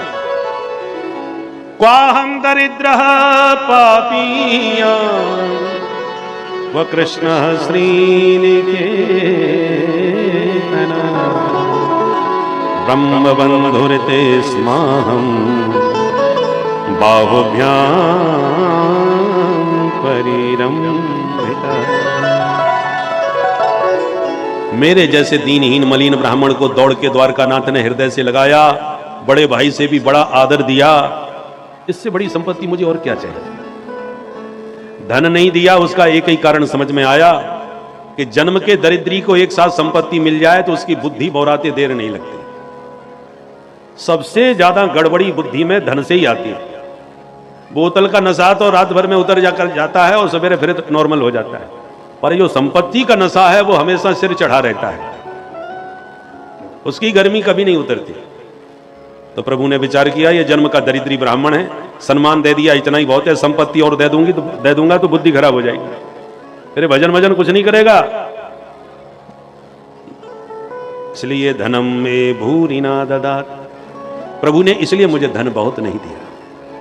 ऐसा विचार करते सुदामा जी जब घर पहुंचे तो जहां पर उनकी झोंपड़ी थी वहां इतना विशाल महल देखा कि सुदामा जी तो घबरा गए। महेंद्र भवनम यथा, ऐसा लगा जैसे देवराज इंद्र का महल हो। अब सुदामा जी चक्कर काटने लगे, भैया जगह तो ये हमारी ही है, और रातों रात इतना बड़ा महल कौन को बन गए हो भाई। मालूम पड़े का राजा महाराजा को ये जगह भाई गई सो हमारी झोंपड़ी तोड़वाई दी और अपनो महल बना लियो। चलो झोंपड़ी गई तो गई, पर पंडितानी कहां चली गई। अब ब्राह्मणी कहां बेचारी रोती फिर भटकती फिर रही होगी। अब महल के चक्कर काटने कौन थे पूछें कि कहां गई ब्राह्मणी हमारी। सुदामा मंदिर देख डरे, सुदामा मंदिर देख डरे, घबराए हुए सुदामा जी। यहाँ तो थी मेरी टूटी झुपड़िया, यहाँ तो हरी मेरी टूटी झुपड़िया, यहाँ तो थी मेरी टूटी झुपड़िया, यहाँ तो हरी मेरी टूटी झुपड़िया। अब कंचन महल खड़े सुदामा, कंचन महल खड़े सुदामा, मंदिर देख डरे सुदामा, मंदिर देख डरे, मंदिर देख डरे, मंदिर देख डरे। घबराए हुए सुदामा जी महल के चक्कर काट रहे। दास दासियों ने ये बात सुशीला जी को महलों में खबर करी, महारानी देखो ये ब्राह्मण कब से चक्कर काट रहा है। ऊपर अट्टालिका से झरोके से झांक के जब नीचे देखा सुशीला जी ने, सुदामा जी पर दृष्टि पड़ी तो सुशीला आनंद में उछल पड़ी, अरे मेरे स्वामी जी आ गए, चलो चलो स्वागत की भव्य तैयारी करो। भागती हुई सुशीला श्रृंगार कक्ष में गई, 16 श्रृंगार किए, सोने की थाली में जब चमचमाती आरती सजाई और सखी वृंदों के साथ स्वागत में निकल पड़ी सुशीला। दास दासी जय जयकार करने लगे, बोलो सुदामा महाराज की जय घोष सुन के सुदामा जी और घबराए गए। भैया सुदामा तो हम ही हैं, पर ये सुदामा महाराज कोई और भय होंगे।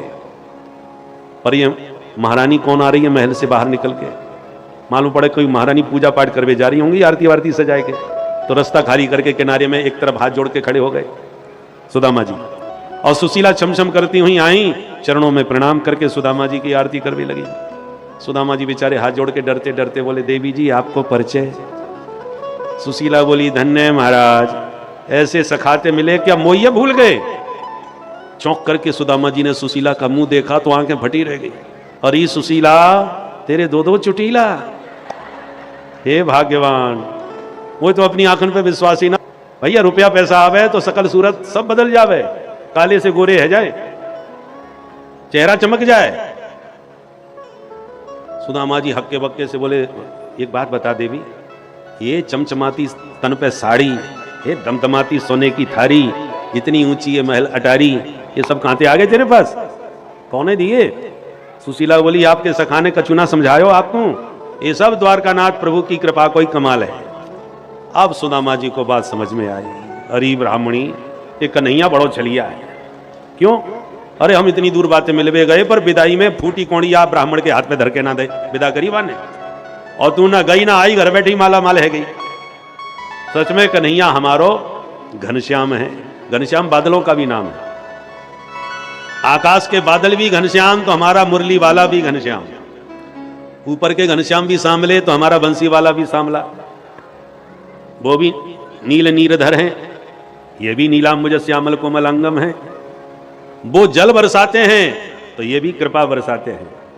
बादल दिन में बरसते हैं तो सबको दिखते हैं इतना पानी बरस गया, और कभी कभी चुपचाप रिमझिम करके रात में भी फुहारें छोड़ के चले जाते हैं, पता ही नहीं चलता कब बरस गए। ऐसी गोविंद की कृपा भी दिन रात बरस रही है। कुछ कृपा समझ में आती है, कुछ समझ में भी नहीं आती कि कैसी कृपा है। हम पर कितनी कृपा बरस रही है, जरा कल्पना करके देखो। भगवान कहने नहीं आएंगे, पर आप सोचिए, मनुष्य शरीर मिला ये बिना कृपा के थोड़ी मिला है। कबहु कि कर करुणा नर देही, देत ईस बिनु हेतु सनेही। ठाकुर जी ने विशेष कृपा करी तब आपको यह मनुष्य शरीर मिला। और मनुष्य शरीर भी मिला तो कहां? भारत की पुण्य भूमि में मिला, जहां भगवान के समस्त अवतार हुए हैं। और भारत भूमि में भी तो मिला तो सनातन धर्म का अंग बन करके मिला। और किसी पंथ में उनका ईश्वर कोई संदेश भेजता है, कोई बेटा भेजता है, परंतु केवल हम सनातनियों का ईश्वर है जो केवल संदेश ही नहीं भेजता, स्वयं आता है, हमारे साथ में खाता है, नाचता है, गाता है, खेलता है, कूदता है। ऐसा ईश्वर केवल सनातन धर्म में ही संभव है और किसी धर्म पंथ में नहीं। ऐसे सनातन धर्म के हम अंग बन के पुण्य भूमि भारत में जन्म लिए। कितनी बड़ी कृपा है। सारे विश्व में अशांति व्याप्त है, बम बारूद बरस रहे हैं, लोगों में हाहाकार मचा हुआ है, और हम यहाँ प्रेम से राधे राधे पुकार रहे हैं, प्रेम से भगवान का नाम संकीर्तन कर रहे हैं, कथा सुन रहे हैं। ये सब भगवान की कृपा नहीं तो और क्या है? कल्पना कीजिए। भगवान कहने नहीं आएंगे आपको कि देखो मेरी कृपा, आप स्वयं अनुभव कीजिए। तत्तेनुकंपाम सुसमीक्षमाण, समीक्षा करोगे तब कृपा दिखाई पड़ेगी, वैसे समझ में नहीं आएगी। मानव तन भारत की पुण्य भूमि, और आप लोग तो बिल्कुल भारत के भी मध्य में, मध्य प्रदेश में बैठे हुए, बीचों बीच भारत के। अशांति यदि होगी तो आसपास होगी, आई भी तो कहीं। आप तो बीचों बीच बैठे हो हृदय में। तो आप सोचिए आप कितने भाग्यशाली हो, कितनी बड़ी भगवान की आपके ऊपर कृपा है। तो दिव्य संतों की पुण्य भूमि, तपस्थली है ये मध्य प्रदेश। जितने साधु संत साधक आपको इस पुण्य भूमि में मिलेंगे कहीं नहीं। चित्रकूट देखिए पास में ही आपके, चित्रकूट जहां पर भगवान सबसे अधिक निवास किए। देवताओं ने जिनके लिए रहने के सुंदर स्थान बनाए, जो आज भी बने हुए हैं। इतने धाम हैं, सभी धामों में आधुनिकीकरण हो गया, बड़े बड़े अट्टालिकाएं बन गई, पर आज भी चित्रकूट धाम में वही प्रकृति का आनंद दिखाई पड़ रहा है जो आपके पास में।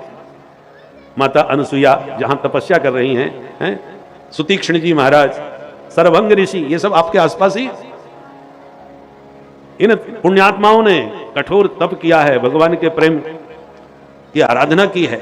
ऐसी पुण्य भूमि ये मध्य प्रदेश में आप लोग, हम लोग जन्म लिए, और प्रेम से इस घोर अशांत के विश्व की अशांति के मध्य में हम लोग शांत बैठे प्रेम से भगवान की कथा कह सुन रहे हैं। ये बिना भगवान की कृपा के कदापि संभव नहीं है। इसलिए हर समय हर क्षण भगवान की कृपा का दर्शन करना चाहिए, जैसे सुदामा जी अनुभव कर रहे हैं कि सुशीला प्रभु की कृपा करुणा देखो, हमें पता भी नहीं चला, और जैसी द्वारकापुरी वैसी प्रभु ने सुदामापुरी बना के सखा को भेंट कर दी। बोल दीन बंधु भगवान की जय। अब केवल घड़ी से अभी 10 मिनट और लेंगे, ठीक 6:30 बजे हम लोग कथा का विराम देंगे। बहुत ध्यान से सुने, 10 मिनट में कथा का पूरा सार। एक बार सूर्य ग्रहण में भगवान कुरुक्षेत्र स्नान करने गए तो 100 वर्षों के बाद अपने ब्रजवासियों से वहां भेंट हो गई। तो 3 महीने तक भगवान कुरुक्षेत्र में ही ब्रजवासियों के साथ रहे। एक दिन देवकी माँ ने कहा, कन्हैया तुमने अपनी गुरु माता के लिए मरा हुआ बेटा उनका जिंदा करके दिया था, तो मेरे पुत्र भी तो कंस ने मार दिए थे, एक बार मुझे मिलवाई दो उनसे। तो भगवान सुतल लोक में गए और राजा बलि के हाथ से कंस के हाथों मरे हुए 6 भैयाओं को जिंदा करके ले आए और मैया की गोद में बैठा दिया। माँ देवकी ने सभी बच्चों को दूध पिलाया, पर देवकी माँ का दूध पीते ही सब परम धाम चले गए। भगवान ने कहा, माँ तुम्हारा स्तनपान मैंने किया था, इसलिए मेरा उच्छिष्ट दूध पीने से ये मेरे परम धाम के अधिकारी बन गए। ऐसे अलौकिक चरित्र है। अब प्रभु को लगा मेरा परिवार 56 करोड़ की संख्या में पहुंच गया है, कहीं यही पृथ्वी का भार न बन जाए, इसलिए अपने वंश के विनाश का भी विचार बनाया। संतों की मंडली आई, भगवान ने बगीचा में विश्राम दिया। एक दिन बच्चे खेलते हुए बगीचा में पहुंच गए और महात्माओं को देख करके बोले, पड़े पड़े मालपुआ खाते हैं, चलो इनकी परीक्षा लेके देखते हैं इनको कि क्या आता जाता है। तो जामवती पुत्र शाम को साड़ी पहना करके उसे गर्भवती महिला बना दिया। और संतों के पास ले जाके बोले महाराज जी आप तो त्रिकालज्ञ हो, कृपा करके बताओ हमारी भाभी जी के बेटा होगा कि बिटिया। महात्मा बोले बैठो अभी बताते हैं। और बच्चे तो मस्खरी कर रहे थे, बेटा बेटी क्या। अब महात्मा लोग गणित लगावे, कोई समझ में ना आवे, बच्चे मुस्कुरावे। महात्मा लोग समझ गए, ए बच्चों शर्म नहीं आती, महात्माओं का मजाक उड़ाते हो। तो एक खड़े होके बोला सुनो महाराज जी आंखें तो दिखाओ मत, आता है तो बताओ, नहीं मना करो। अब महात्माओं को क्रोध आ गया। दुर्वासा जी बैठे थे, बोले इधर आओ मैं बताऊं। हाँ महाराज आप बताओ। क्रोध में भरे दुर्वासा जी बोल पड़े, जनिष्यति वो मंदा मुसलम कुलनाशनम, तुम्हारे संपूर्ण वंश का सर्वनाश करने वाले मूसल को यह जन्म देगी। बच्चे घबरा गए, तुरंत कपड़े उतारे तो मूसल निकल पड़ा। ऋषिणाम पुनराद्यानाम बाचमर्थो नुधावती। देखो सिद्ध संत अपनी वाणी से जो बोल देते हैं वही हो जाता है। यदि गलती से उन्होंने पुष्प को पत्थर बोल दिया तो पुष्प को ही पत्थर बनना पड़ेगा। ये उनके शब्दों में शक्ति होती है, शब्द प्रधान, जो कह दें सो हो जाए। मूसल था नहीं फिर भी बन गया। अब बच्चे रोते रोते घर आए, महाराज उग्रसेन को घटना सुनाए। महाराज ने कहा किसी को कुछ मत बताओ, मूसल को पीस करके समुद्र में बहाओ। वही किया, राम की ने चाहे सोई होई, भगवान का संकल्प ही यही था। एक दिन नारद जी आए तो भगवान ने समझाया कि बाबा मेरे माता पिता को मेरे स्वरूप का ज्ञान कराओ। तब नारद जी वसुदेव जी के पास आए। वसुदेव जी ने भागवत धर्म के विषय में प्रश्न किया। तब नारद जी बोले यही प्रश्न एक बार जनक जी ने भी नव योगेश्वरों से किया था कि भागवत धर्म किसे कहते हैं। तब कवि नाम के योगेश्वर ने जवाब दिया, कायेन वाचा मनसेन्द्रियैर्वा बुद्ध्यात्मना बानुस्वत स्वभावा करोति यद यद सकलम परस्मै नारायणायेति समर्पयेत्। मन से, वचन से, क्रिया से, स्वभाव से जो भी कर्म कर रहे हो सब भगवान के निमित्त करो तो वही कर्म भक्ति बन जाएगा। इसी को भागवत धर्म कहते हैं। भोजन आप अपने खाने के लिए बनाते हो तो वो आपका कर्म है, और भोजन भगवान का भोग लगाने के लिए बना लो तो वही भक्ति है। चीज वही है। अपने लिए कर्म करोगे तो कर्म बंधन में फंसोगे, और भगवान के लिए वही कर्म करोगे तो बंधन से मुक्त हो जाओगे। चाबी एक ही है, इधर घुमा दो तो ताला बंद, उल्टा घुमा दो तो ताला खुल गया। वही कर्म बंधन में भी आता है, वही कर्म से मुक्ति भी हो सकती है। इस प्रकार से नवयोगेश्वर संवाद के माध्यम से बहुत बढ़िया उपदेश दिया। एक दिन उद्धव जी प्रभु से एकांत में आके बोले, प्रभु मुझे ऐसा लगता है कि आप जाने की तैयारी में हो, मुझे छोड़ के मत चले जाना। भगवान बोले, मित्र तुम्हें तो मेरे भक्तों का सहारा बन के रहना पड़ेगा। प्रभु आपके बिना कैसे रहूंगा। भगवान बोले, सन्यासी बन के रहो। सन्यास किसे कहते हैं। तब भगवान ने कहा, दत्तात्रेय जी ने 24 गुरु बनाए और उनसे सन्यास धर्म का शिक्षा ली। सदगुरु एक ही होना चाहिए, पर शिक्षा आप हजारों से ले सकते हो। 24 गुरु बनाए दत्तात्रेय जी ने। कौन कौन से। बोले, पृथ्वी वायुराकाश आपोग्निश्चंद्रमा रवि कपोतो जगर सिंधु पतंगो मधुकृत गज मधुहा हरिणो मीना पिंगला कुररोर्भक कुमारी सरकृत सर्प ऊर्णनाभि सुपे सकृत। ये 24 गुरुओं के नाम हैं। पृथ्वी से सहनशीलता सीखी, साधु को सहनशील होना चाहिए। हवा से असंगता सीखी, सम्मान में चिपको मत, अपमान से भागो मत। साधु को हवा की तरह असंग भाव से विचरण करना चाहिए। छोटे बच्चे को भी गुरु बना लिया। किसी ने थप्पड़ मार दिया तो रोने लगा, पुचकार करके बिस्कुट खिला दिया तो खुश हो गया। साधु का स्वभाव भी बच्चों जैसा होना चाहिए। मान अपमान की गांठ न लगाए मन में, बालकों की तरह रहे। बच्चे 1 मिनट में लड़ते हैं, 1 मिनट में दोस्त, उनके अंदर गांठ नहीं होती। ऐसे एक कन्या को गुरु बनाया। कन्या का विवाह पक्का हो गया तो चूड़ियां पहनी थी, और उधर ससुर जी ने कहा थोड़ा भात बना दो, और घर में चावल ही नहीं, धान पड़ी थी तो कूटने लगी तो चूड़ी बजने लगी। 2-2 चूड़ी रखी फिर भी बजी, 1-1 रखी तो बजना बंद। उससे शिक्षा ली, बासे बहु नाम कलह। साधु यदि समूह में रहेंगे तो छोटी छोटी बात पर लड़ेंगे झगड़ेंगे, और 2 साधु एक साथ रहेंगे तो फालतू की बात करके समय बर्बाद करेंगे। भजनानंदी संत को एकांत में रहना चाहिए, अकेले। एकेन तपः द्वाभ्याम अध्ययन त्रिभिर गायनम चतुर्भिर पंथा पंचभिर न्याय बहुभिर युद्धम। भजन करने वाले को अकेले में करना चाहिए, अकेले। अध्ययन करने 2 लोगों में अध्ययन बढ़िया होता है, 3 लोगों में संगीत बढ़िया होता है, 4 लोगों में रास्ता बहुत बढ़िया कटता है, और 5 लोगों में, पंचों में न्याय अच्छा होता है, और लड़ाई जब हो तो जितनी भीड़ ज्यादा हो उतनी बढ़िया, भले ही किसी काम के ना हो, पर भीड़ दिखाई पड़नी चाहिए कि इतने लोग इनके साथ खड़े हैं, इतने में ही बात बन जाती है। इसलिए संघे शक्ति कलयुग युगे, कलयुग में जितना संगठन होगा, जितनी भीड़ ज्यादा होगी, उसका उतना ही वर्चस्व होगा। भले ही मूर्खों की भीड़ सही, पर भीड़ दिखना चाहिए कितने लोग हैं इनके साथ। इसलिए संघ में बल होता है। अंत में 25वां गुरु अपना शरीर भी बनाया, हाथी को भी गुरु बनाया, काठ की हथनी खड़ी कर दी, उसके सामने गड्ढा खोद लिया। हाथी हथनी से मिलने के लिए इतने वेग से दौड़ा कि गड्ढे में गिर गया। महीनों तक ठीक से खाने को नहीं दिया, अंत में घर घर का भिखारी बना दिया। उस हाथी को गुरु बना के सीखा, सन्यासी को काठ की स्त्री का भी स्पर्श नहीं करना चाहिए। जैसे मूर्तियां बनी रहती ना, कोई स्त्री मूर्ति बनी हो, सन्यासी को स्त्री बनी हुई मूर्ति को ही नहीं छूना चाहिए। जीवंत की तो बात ही छोड़ दो। और माताओं का धर्म है अपने पति और ससुर जो वंदनीय पूजनीय है उनके ही चरण छुए, बाकी सब साधु संतों को दूर से ही हाथ जोड़ के प्रणाम करना चाहिए। बहुत अधिक श्रद्धा उमड़ रही हो तो जमीन धरती में सिर रख करके प्रणाम करो, पर साधु का स्पर्श नहीं करना चाहिए। चरणों से भी हाथ नहीं लगाना चाहिए, दूर से हाथ जोड़ना चाहिए, नहीं तो स्पर्श का दोष लगता है, साधु का भी पतन होता है और स्त्री का भी।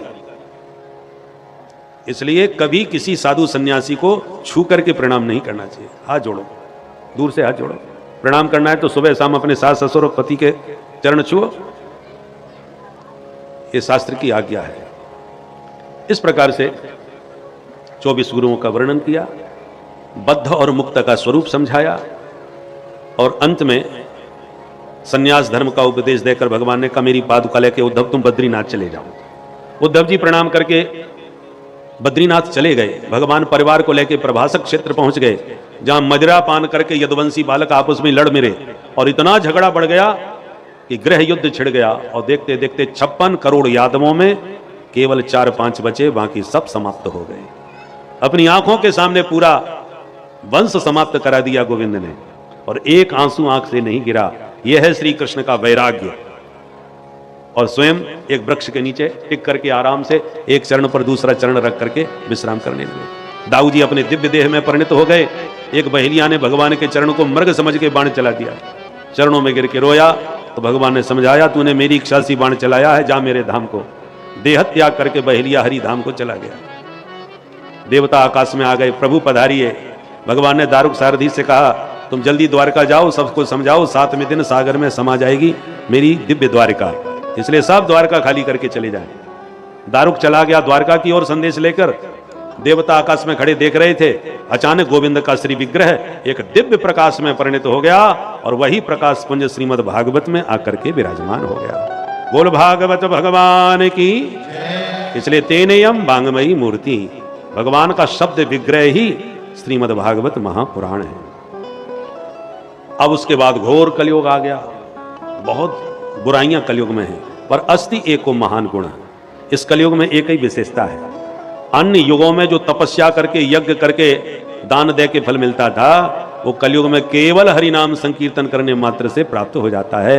हरेर नामैव केवलम, इसलिए केवल हरि का भजन करो, सारे साधन इसी में है। इसलिए हर सनातनी को भले ही 5 मिनट के लिए परिवार के साथ बैठ के शाम को आरती करते समय ठाकुर जी की हरे कृष्ण कृष्ण कृष्ण हरे हरे, हरे राम राम राम हरे हरे का कीर्तन करना चाहिए। 5 मिनट ही करो, घर में सदा मंगल रहेगा, मंगल भवन बन जाएगा आपका, और अमंगल का हरण हो जाएगा। ये प्रभु के नाम का चमत्कार है। जब घोर कलयुग आएगा, तब कल्कि भगवान विष्णु यश ब्राह्मण के घर में जन्म लेंगे, दुष्टों का दमन करेंगे और सतयुग की प्रतिष्ठा करेंगे। बोल कल्कि भगवान की। इस प्रकार से सुखदेव जी ने परीक्षित को सुनाया और कहा, परीक्षित अब तुम बताओ क्या सुनना चाहोगे। परीक्षित ने कहा, महाराज 7 दिन पूरे हो गए, आज तक्षक डसेगा, आज हम भी मर जाएंगे। सुखदेव जी डांटते हुए बोले, त्वं तु राजन मरिष्यति पशु बुद्धि मिमाम जही। ये पशु बुद्धि तुम्हारी अभी समाप्त नहीं हुई, तुम कैसे मर जाओगे। जो मरेगा वो तुम नहीं हो, जो तुम हो वो कभी मर सकते नहीं हो, क्योंकि तुम आत्मा हो जो सर्वथा अविनाशी है। सुन करके परीक्षित प्रसन्न हो गए और बोले, महाराज लाखों तक्षक मिलके डस लें, अब मैं कभी नहीं मरूंगा। परीक्षित प्रसन्न हो गए, सुखदेव जी प्रसन्न हो गए। परीक्षित ने पूजन किया और सुखदेव जी अंतर्धान। बोलो सुखदेव भगवान की। तक्षक नाग आया वेश बदल के, परीक्षित को डस लिया, परीक्षित का शरीर भस्म हो गया। और परीक्षित के पुत्र जन्मेजय ने सर्पेष्ट यज्ञ किया, लाखों तक सर्प हवन कुंड में गिर के भस्म होने लगे। तो पुलस्त मुनि ने समझा बुझा करके, उस आस्तिक मुनि आदि ने समझा करके उस यज्ञ को रोका, तब सर्पों के प्राणों की रक्षा करी। सूत जी कहते हैं, सौनकादि ऋषियों, मैंने सुख परीक्षित संवाद के माध्यम से श्रीमद् भागवत संहिता का तुम्हें श्रवण कराया, जिसमें 18,000 श्लोक, 335 अध्याय और 12 स्कंद थे, जो 7 दिवस में आपने सार रूप से श्रवण किए। अब मैं अंतिम श्लोक बोलूंगा, आप मेरे साथ उसे दोहराएं। नाम संकीर्तनम यस्य, नाम संकीर्तनम यस्य, सर्व पाप प्रणाशनम, सर्व पाप प्रणाशनम, प्रणामो दुख समनस, प्रणामो दुख समनस, तम नमामि हरिम परम, तम नमामि हरिं परम। श्री हरये नमः। श्री हरे नमः। इस अंतिम श्लोक का भाव है कि जो प्रभु का नाम संकीर्तन जीव के सारे पापों को भस्म कर देता है, ऐसे प्रभु के पाद पद्मों में हम सब मिलकर बारंबार प्रणाम करते हैं। भगवान की मंगलमयी कृपा से आपके जैतवाड़ा में हम पहली बार आए हैं, इस क्षेत्र में ही पहली बार आए हैं। वैसे सतना में तो बहुत आज से लगभग 20 साल पहले आए थे, परंतु इस जैतवाड़ा में हमारे संतोष सोनी जी जो मुख्य परीक्षित बन के कथा सुन रहे हैं, और शीला जी, हाँ नाम याद रहा हमको क्योंकि नाम ही इनका इतना प्यारा है। पचदेव यदि संतोषी हों और देवी जी यदि सुशीला हों तो घर में ही स्वर्ग हो जाता है। तो इनका घर परिवार दाम्पत्य सदा सुखी और समृद्ध बना रहे। भगवान इनके ऊपर निरंतर कृपा यूं ही बरसाते रहे, इनके परिवार पर, बंधु बांधवों पर, ताकि इसी प्रकार से ये सत्कर्म में अपने मन को लगाए रखें। जब पहले दिन कथा हुई थी तब हमको आशा नहीं थी कि ये पंडाल भर पाएगा, परंतु आप लोगों ने दूर दूर अंचलों से आकर के और भगवान कृष्ण का जन्मोत्सव मनाने के बाद चकाचक पंडाल को भरपूर कर दिया। आप सभी श्रोताओं को हृदय से धन्यवाद है जो आप इतनी दूर दूर से आकर के इस पंडाल की शोभा भी बढ़ाए और अपने जीवन को भी कृतार्थ बनाए। भगवान की कथा सबका मंगल करती है। सर्वाणी तीर्था निवसंति तत्र यत्राच्युतोदार कथा प्रसंग। जहां भगवान के उदार चरित्र गाए जाते हैं वहां सारे तीर्थ आकर के निवास करते हैं। इसलिए आपने कथा सुन करके समस्त तीर्थों का भी फल प्राप्त किया है, अपना भी जीवन धन्य बनाया, हमारे सोनी जी के कार्यक्रम को भी सफल बनाया। आप सभी श्रोता समुदाय को बार बार हृदय से धन्यवाद। प्रभु से प्रार्थना करते हैं ये स्वस्थ रहे हमारे परीक्षित जी और अपने समस्त बंधु बांधवों के साथ इसी प्रकार समृद्ध बने रहें और इसी प्रकार इनके हाथों से भगवान सत्कर्म कराते रहें। अब आइए, सारी कथा का सार हरिनाम संकीर्तन है तो कीर्तन करेंगे। और अब पुरुषोत्तम मास आएगा। अब की बार एक सूचना और सुन लें। पुरुषोत्तम मास में चित्रकूट धाम में जो रामायण मेला का प्रांगण है उसमें 15 मई से 21 मई तक हमारी भागवत कथा, हम वहाँ पर अपनी वाणी पवित्र करने के लिए आएंगे। वहाँ भागवत की भव्य कथा होगी। तो जो लोग चूक गए हों वो चित्रकूट में जाकर के वहाँ कथा का आनंद लें, क्योंकि वो होगा पुरुषोत्तम मास, माने अधिक मास। अधिक मास में हर चीज अधिक मिलती है, तो आपको वहाँ कथा सुनने से और अधिक पुण्य फल प्राप्त होगा। तो आप लोग, चित्रकूट धाम आपके पास है, इसलिए आपको यह सूचना दी। बाकी कार्यक्रम तो यत्र तत्र होते ही हैं, और चित्रकूट की एक अलग बात है पुरुषोत्तम मास में। तो आप लोग 15 मई याद रखें, 15 मई से 21 मई। और वृंदावन धाम का आनंद लेना चाहें तो हम आपको सूचना दे ही चुके हैं। होली के अवसर पर आप हमारे पचौरी जी से संपर्क करके या हमारे सोनी जी से भी आप संपर्क कर सकते हैं। इनके पास हमारा संपर्क है ही है। हमारे जाने के बाद में यदि आपको समझ में ना आवे तो सोनी जी से संपर्क करें, ये आपको पूरा पता बताएंगे, तारीख बताएंगे कि होली के अवसर पर आप वृंदावन धाम में यदि आप कथा सुनना चाहें, परीक्षित बन के सुनना चाहें या केवल श्रोता बन के, जैसे उचित समझें आप आएँ, परंतु पहले रिजर्वेशन जरूर करवा लें ताकि आनंद पूर्वक कथा का रसपान कर सकें। अब सारी कथा का सार हरि नाम संकीर्तन, इसलिए आइए मस्ती में प्रेम से गाइए और हरि नाम संकीर्तन करते हुए आरती और प्रसाद लेते हुए जाइए। बोलो भागवत भगवान की श्री बांके बिहारी लाल की जय। वो जिसके रटने से मिल जाए नंद लाला, जिसके रटने से मिल जाए नंद लाला, हो मुझे ला दो भजन वाली वही माला, मुझे ला दो भजन वाली वही माला, हो मुझे ला दो भजन वाली वही माला, मुझे ला दो भजन वाली वही माला। हो जिसके रटने से मिल जाए नंद लाला, जिसके रटने से मिल जाए नंद लाला, जिसके रटने से मिल जाए नंद लाला, जिसके रटने से मिल जाए नंद लाला, मुझे ला दो, हाँ मुझे ला दो भजन वाली वही माला, मुझे ला दो भजन वाली वही माला, हो मुझे ला दो भजन वाली वही माला, हो मुझे ला दो भजन वाली वही माला। जय हो।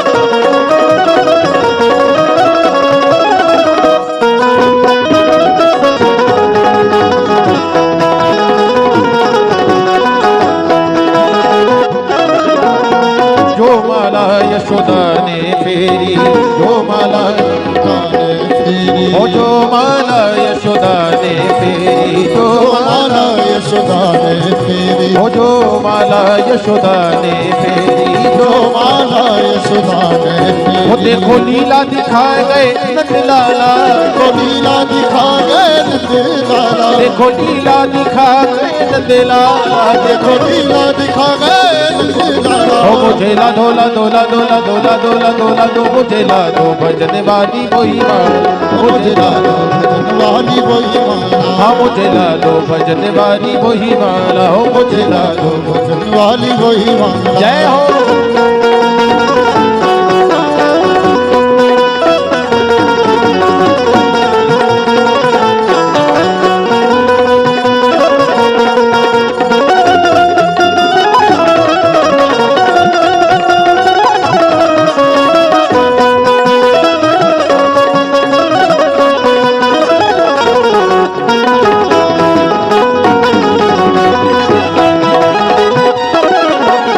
जो माला गौरा ने फेरी, जो माला जो माला गौरा ने फेरी, जो माला गौरा ने फेरी, ओ जो माला गौरा ने फेरी, जो माला गौरा ने फेरी। उन्हें मिल गया वो डमरू वाला, उसे मिल गया वो डमरू वाला, उसे मिल गया वो डमरू वाला, उसे मिल गया वो डमरू वाला। ओ मुझे ला दो, ला दो, ला दो, ला दो, ला दो, ला दो, ला दो, मुझे ला दो भजन वाली वही माला, मुझे ला दो भजन वाली वही माला, ओ मुझे ला दो भजन वाली वही माला, मुझे ला दो भजन वाली वही माला, ओ मुझे ला दो भजन वाली वही माला, मुझे ला दो भजन वाली वही माला। जय हो।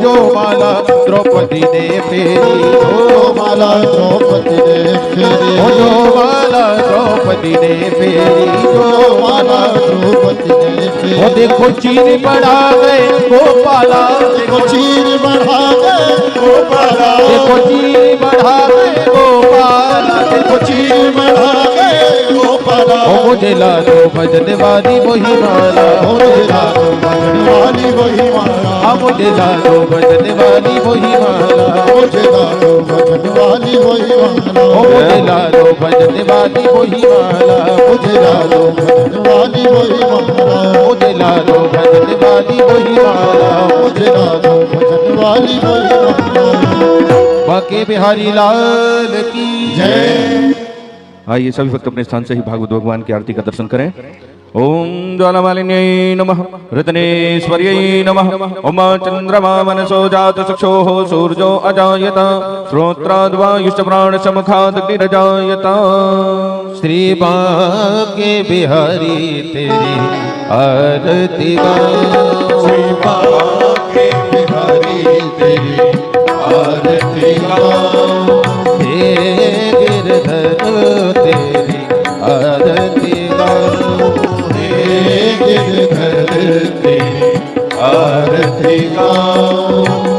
मोर मुकुट तेरे शीश पे सोहे, मोर मुकुट तेरे शीश पे सोहे, प्यारी बंसी मेरो मन मोहे, प्यारी बंसी मेरो मन मोहे, देख छवि मैं बलि बलि जाऊं, के बिहारी तेरी आरती गाऊं। ओ चरणों से निकली है गंगा प्यारी, चरणों से निकली है गंगा प्यारी, ओ जिसने सारी दुनिया तारी, जिसने सारी दुनिया तारी, मैं उन चरणों के दर्शन पाऊं, के बिहारी तेरी आरती गाऊं।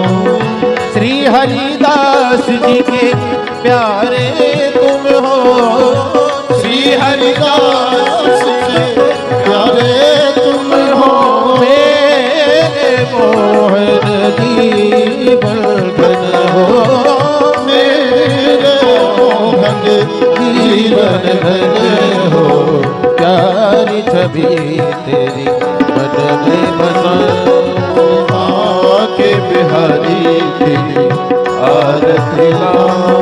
मेरे बाके बिहारी हे बनवारी, बाके बिहारी हे बनवारी, बाके बिहारी मेरे गिरवरधारी, बाके बिहारी मेरे गिरवरधारी, बाके बिहारी तेरी आरती गाऊं। श्री बाके बिहारी तेरी आरती गाऊं, हे बनवारी तेरी आरती गाऊं।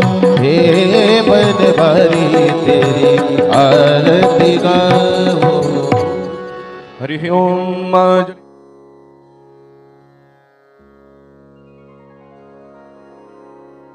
सत्राजित नाम के राजा ने भगवान पर स्यमंतक मणि की चोरी का झूठा आरोप लगा दिया।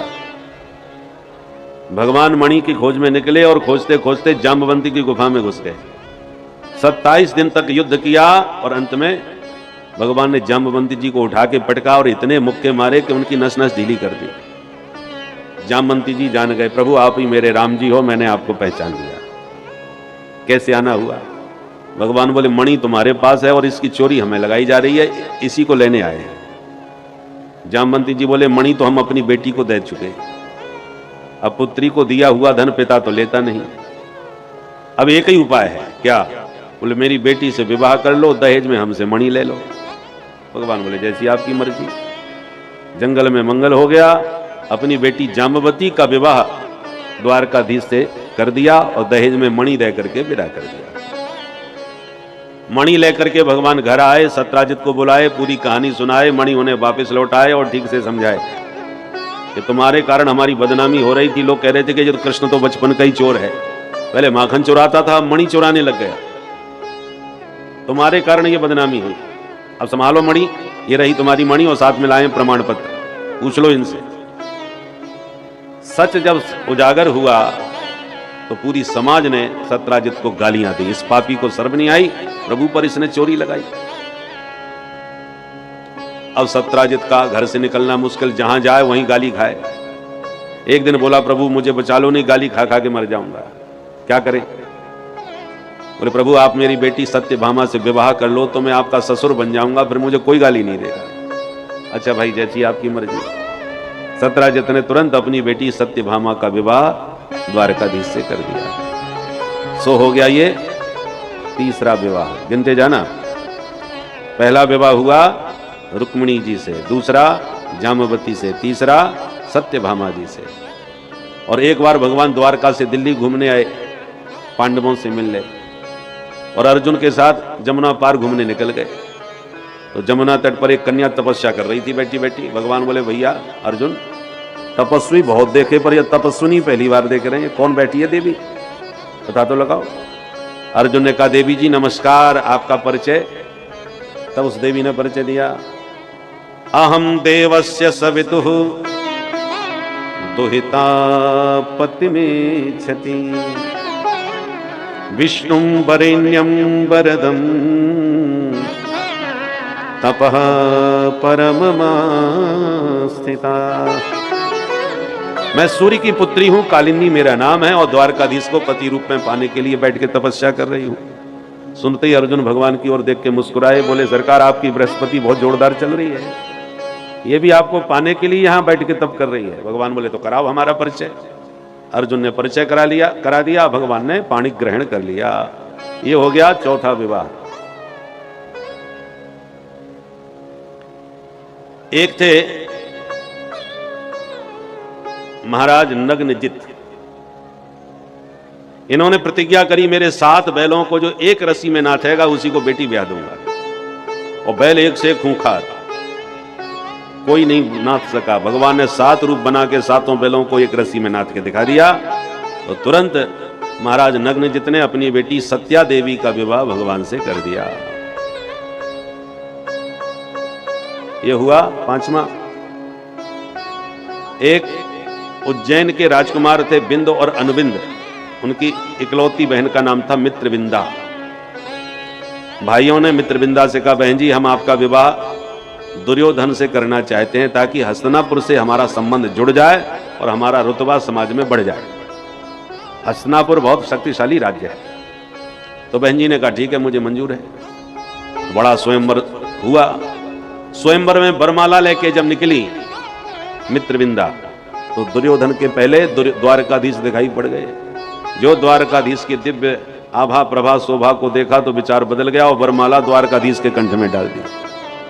अब भाइयों की आंखें टेढ़ी हो गई, बहन जी ने ये क्या गड़बड़ कर दिया, दुर्योधन को पहनाना था।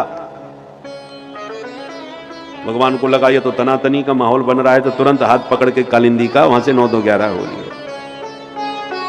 ऐसे हो गया ये छठा विवाह। एक थी महारानी श्रुति कीर्ति, वो भगवान को अपना बेटा कहती थी। कृष्ण तो मेरा बेटा है, पर कहने से कोई बेटा थोड़ी बन जाएगा। इसलिए उन्होंने अपनी बेटी भद्रा नाम की राजकुमारी का प्रभु से विवाह करके उन्हें दामाद बना दिया और बताया कि दामाद बेटा ही तो होता है अपना। इस प्रकार से भगवान का हुआ ये 7वां विवाह। और एक बार चक्र में घूमती हुई मछली का नीचे पानी में प्रतिबिंब देखकर लक्ष्य भेदन किया भगवान ने, और उस मछली का लक्ष्य भेदन करके लक्ष्मणा नाम की राजकुमारी से 8वां विवाह संपन्न किया। किंतु 16,100 कन्याओं का विवाह एक साथ ही भगवान के साथ हो गया, एक ही दिन में। बोले इतनी कन्या कहां मिल गई? बोले नरकासुर नाम का दैत्य था, भूमिपुत्र होने से इसको भौमासुर भी कहते थे। प्राग ज्योतिषपुर का रहने वाला था। इसने राजकुमारियों का अपहरण करके जेल में डालना चालू किया तो इसके जेल खाने में 16,100 कन्याएं कैद हो गई। द्वारकानाथ को पता चला तो सत्यभामा जी को साथ में लेके गरुड़ पर बैठ के उड़े, और जो ही इसके घर में घुसे नगर में तो 5 मुख वाला एक दैत्य सुरक्षा में खड़ा था जिसका नाम था मुर। उसने प्रभु पर आक्रमण कर दिया। भगवान ने सुदर्शन चक्र से मुर के 5 सिर काट दिए। उसके 5 सिर थे। उसका वध हुआ तो मुर का वध